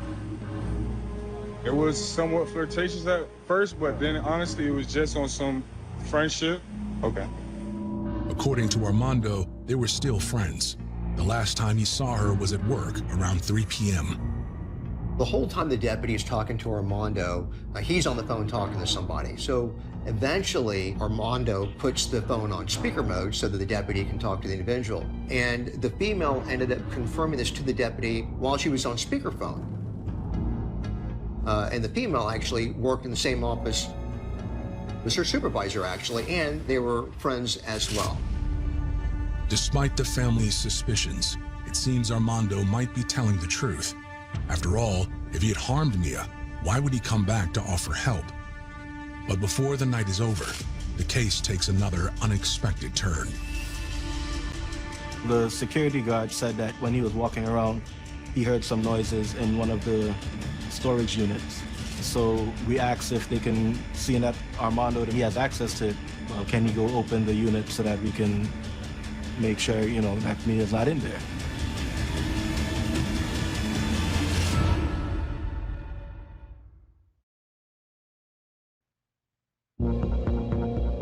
The family of missing college student Mia Marcano have confronted the man they think is connected to her disappearance. 27-year-old maintenance man, Armando Caballero.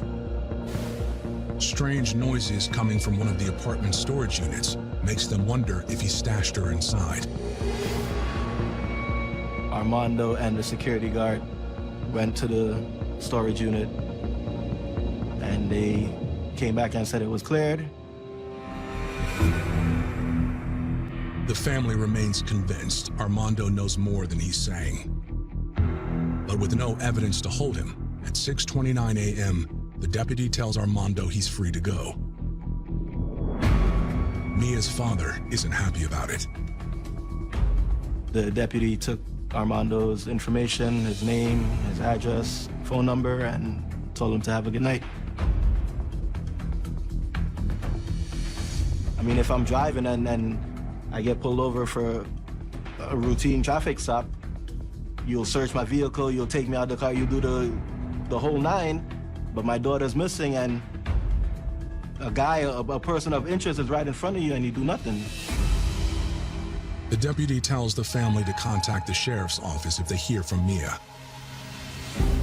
But as far as her loved ones are concerned, the investigation into Armando Caballero is just getting started. Next, the family kind of takes over the investigation for the cops. I don't think anybody's going to ever put in the efforts and the attention that a family member will put in. While some family members distribute flyers around town, others drive to nearby Castleberry to spy on Armando. They were all ladies. They had already gotten Armando's address and everything from when he was there that night, so they decided to do their little investigation on their own and drove over to his complex. I didn't know that they were going because that's not something that the guys in the family would send the ladies out to go do by themselves. Hoping to prove his involvement, the women record their observations. Why haven't they gone into his apartment? Why didn't they search him? Not long into their stakeout, they get exactly what they were hoping for. They see Armando taking items out of his car and into his apartment. And one item of interest was a pink blanket. The blanket. Oh my God, that is my blanket. My mother was the one who purchased that particular blanket for Mia. They contact the police, but now all of a sudden they're no longer in the Orlando area, they're in Seminole County, and they have to call the Castleberry Police Department. Before Castleberry police can get there, however, Armando leaves. The women had called other loved ones who decide to follow him themselves. While I was on my way to his house, I saw him as he was leaving and I started to tail him. And he drove to another friend's house.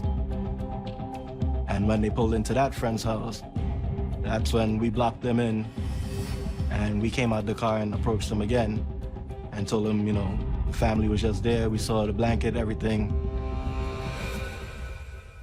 He told us that he didn't know what we were talking about. He was saying that he has nothing to do with Mia and he doesn't know where Mia is and, why we harassing him is basically what he's saying. The family calls Castleberry PD. They respond.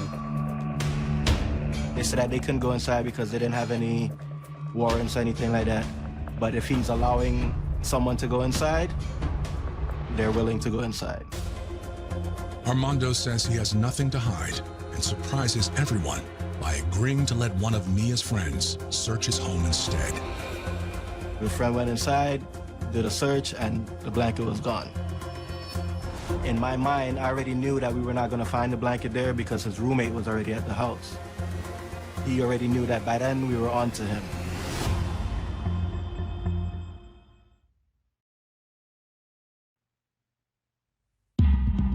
The first 48 hours are the most important in any missing persons case. And Mia Marcano's family is determined to find her before it's too late. Unfortunately, their only suspect, Armando Caballero, is staying one step ahead of them. At that point in time, I was just looking for the answer. And if he was the person that had her, I just wanted to find where Mia was. I felt like she was in danger. What they need is solid evidence to convince police to take them seriously. So they ask Mia's property manager for security camera footage from the day she disappeared. The only place that there were security cameras were primarily at the front office.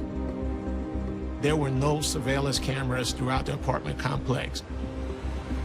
Fortunately, there are other ways to track employees' movements.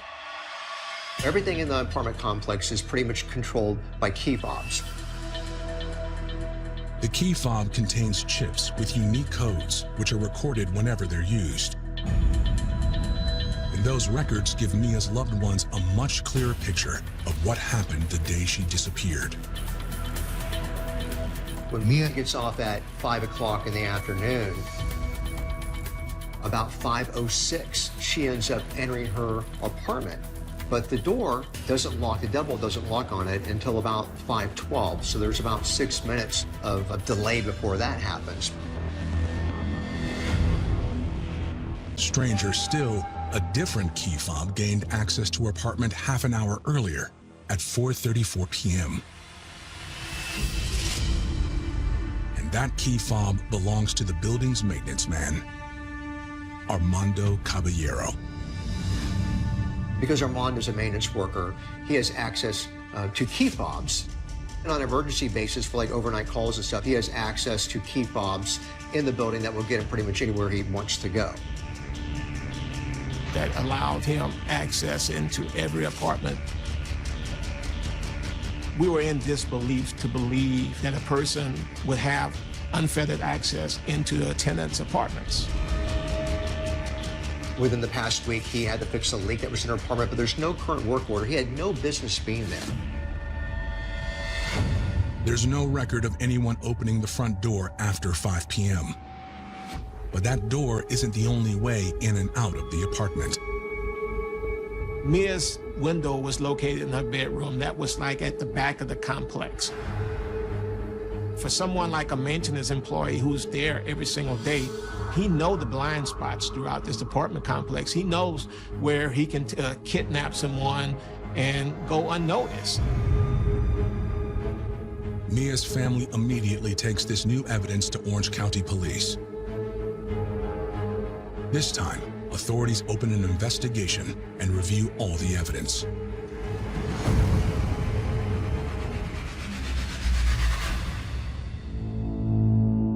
The detectives, in piecing everything together, were able to determine that Armando made it to her apartment. He called in a fake maintenance request, waited for her to come into the apartment when she got off of work, which she did. They believed that once she entered, that there was a fight and a struggle, which would explain some of the jewelry on the floor, some of it broken, the bed frame being displaced, that he bound her. The window that was open, that the lock had been taken off, that Dad had put on, faced a back area of the complex that wasn't frequented by people. So it would have been relatively easy for him to get her out of that window without people watching him do that.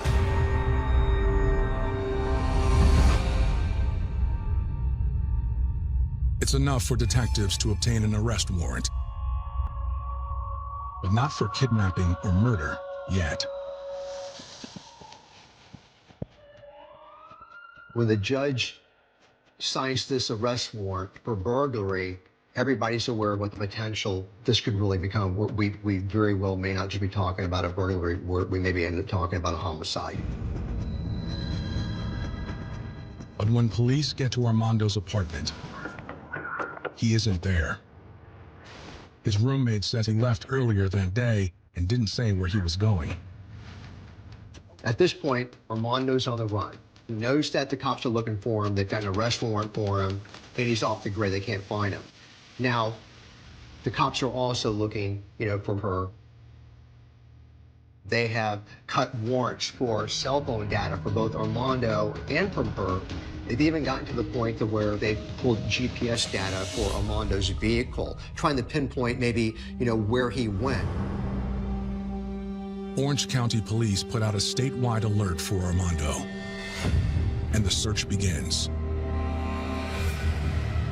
Several hours later, police in nearby Seminole County respond to an emergency call at another apartment complex. They tell the cops to come out because they found a body inside. Is it Mia? The cops show up, building's locked when it's normally unlocked. They gotta break the lock, get inside, and they have a male who has hung himself, and it ended up being Armando. His cowardly decision feels like a final attack on Mia and those who love her. It has just become so much harder for us to find Mia. That's all that was running through my mind.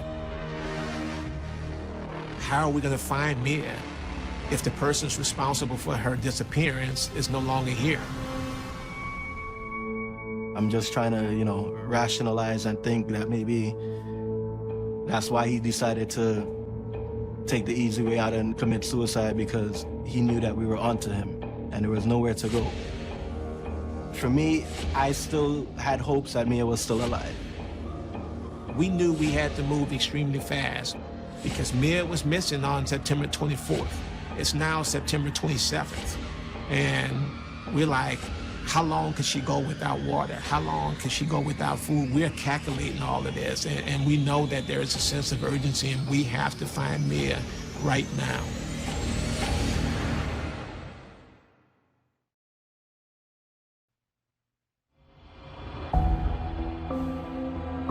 The search for Mia Marcano has been derailed after the prime suspect in her disappearance, Armando Caballero, killed himself. But Mia's loved ones aren't about to give up now. If she's still alive, she might not be for long. After it was announced that Armando Caballero had committed suicide, our search for Mia intensified, and the family's search for Mia intensified. You did not hear anyone saying, we have to return to work in 2 or 3 days. What I heard was that we are not leaving Orlando, Florida until we find Mia. It doesn't matter how long it takes. This is our home, and we're gonna all be in this until we find Mia. The family took it upon themselves to actually privately hire a canine to assist in trying to find her, because remember, we're frantically trying to find, where she is. Search and Rescue Central Florida is a volunteer organization of canine handlers and canines. It's all about closure for us, and it's all about bringing closure for the families and certainly for law enforcement. But it's basically trying to find a needle in a haystack in many cases. By October 2nd, Mia has been missing for a week. But her family holds out hope as searches continue. Every morning I would call the detectives and try to get them to give me a briefing as to where they are in the investigation, if they find anything, any new leads. And that particular Saturday morning, I think I called them and no one answered. But then when the detective called me back, he said, how soon can you get here? When I pulled up to the sheriff's office, they told me to drive around to the back. I come out the car, and the detective comes up to me and he says, we gotta tell you that the search party is out there today and they found the body. And they think that the body that they found is that of my daughter. My knees buckled on me.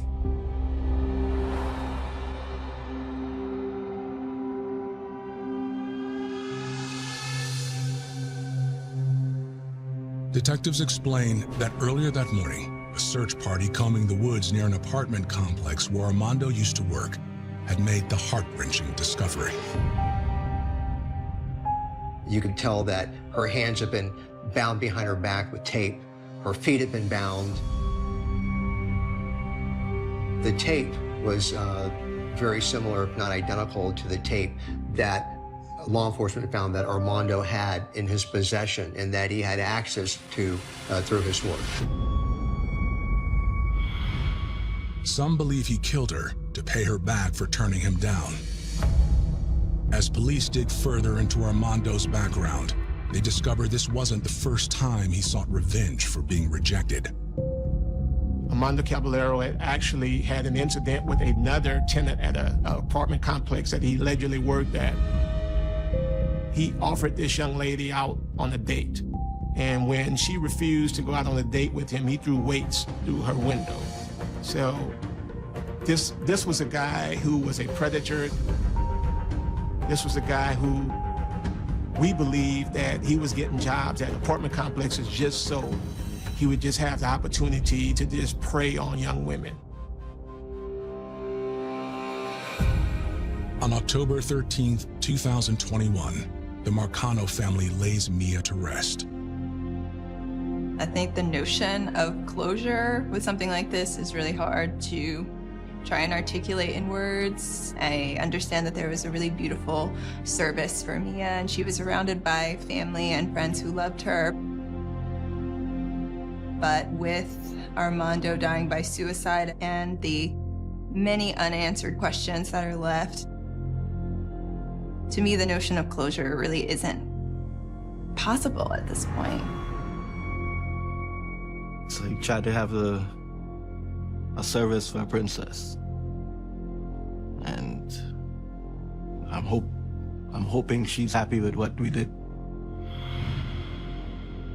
To preserve Mia's legacy and to protect other young women like her, the Marcanos lobby for a new state law to stop predators like Armando Caballero from abusing their positions, which is passed in August 2022. Mia's law is set in place for tenant safety. That's the main issue. And to, again, prevent other families from having to go through what we went through. Mia's law makes it a requirement that in order to enter a tenant's apartment, no longer do you have to give 12-hour notice, you have to give 24-hour notice. There's also has to be a background check, an extensive background check conducted on the employee before they are hired. Also, it was very important for the family to create a foundation. And what the foundation is about is to assist families of missing persons. Because this is something that you're not prepared to handle. So having someone who's been through it, giving you the advice, telling you the resources to look for, has been very beneficial to many other families. Well, one of our last conversations that Mia and I had, she was saying to me that, you know, she's gonna be famous. She had her Instagram thing and then this new thing, TikTok. It's sad that she's not here to see the level of fame that she's gained, but as long as I'm living, I'm gonna keep her name alive.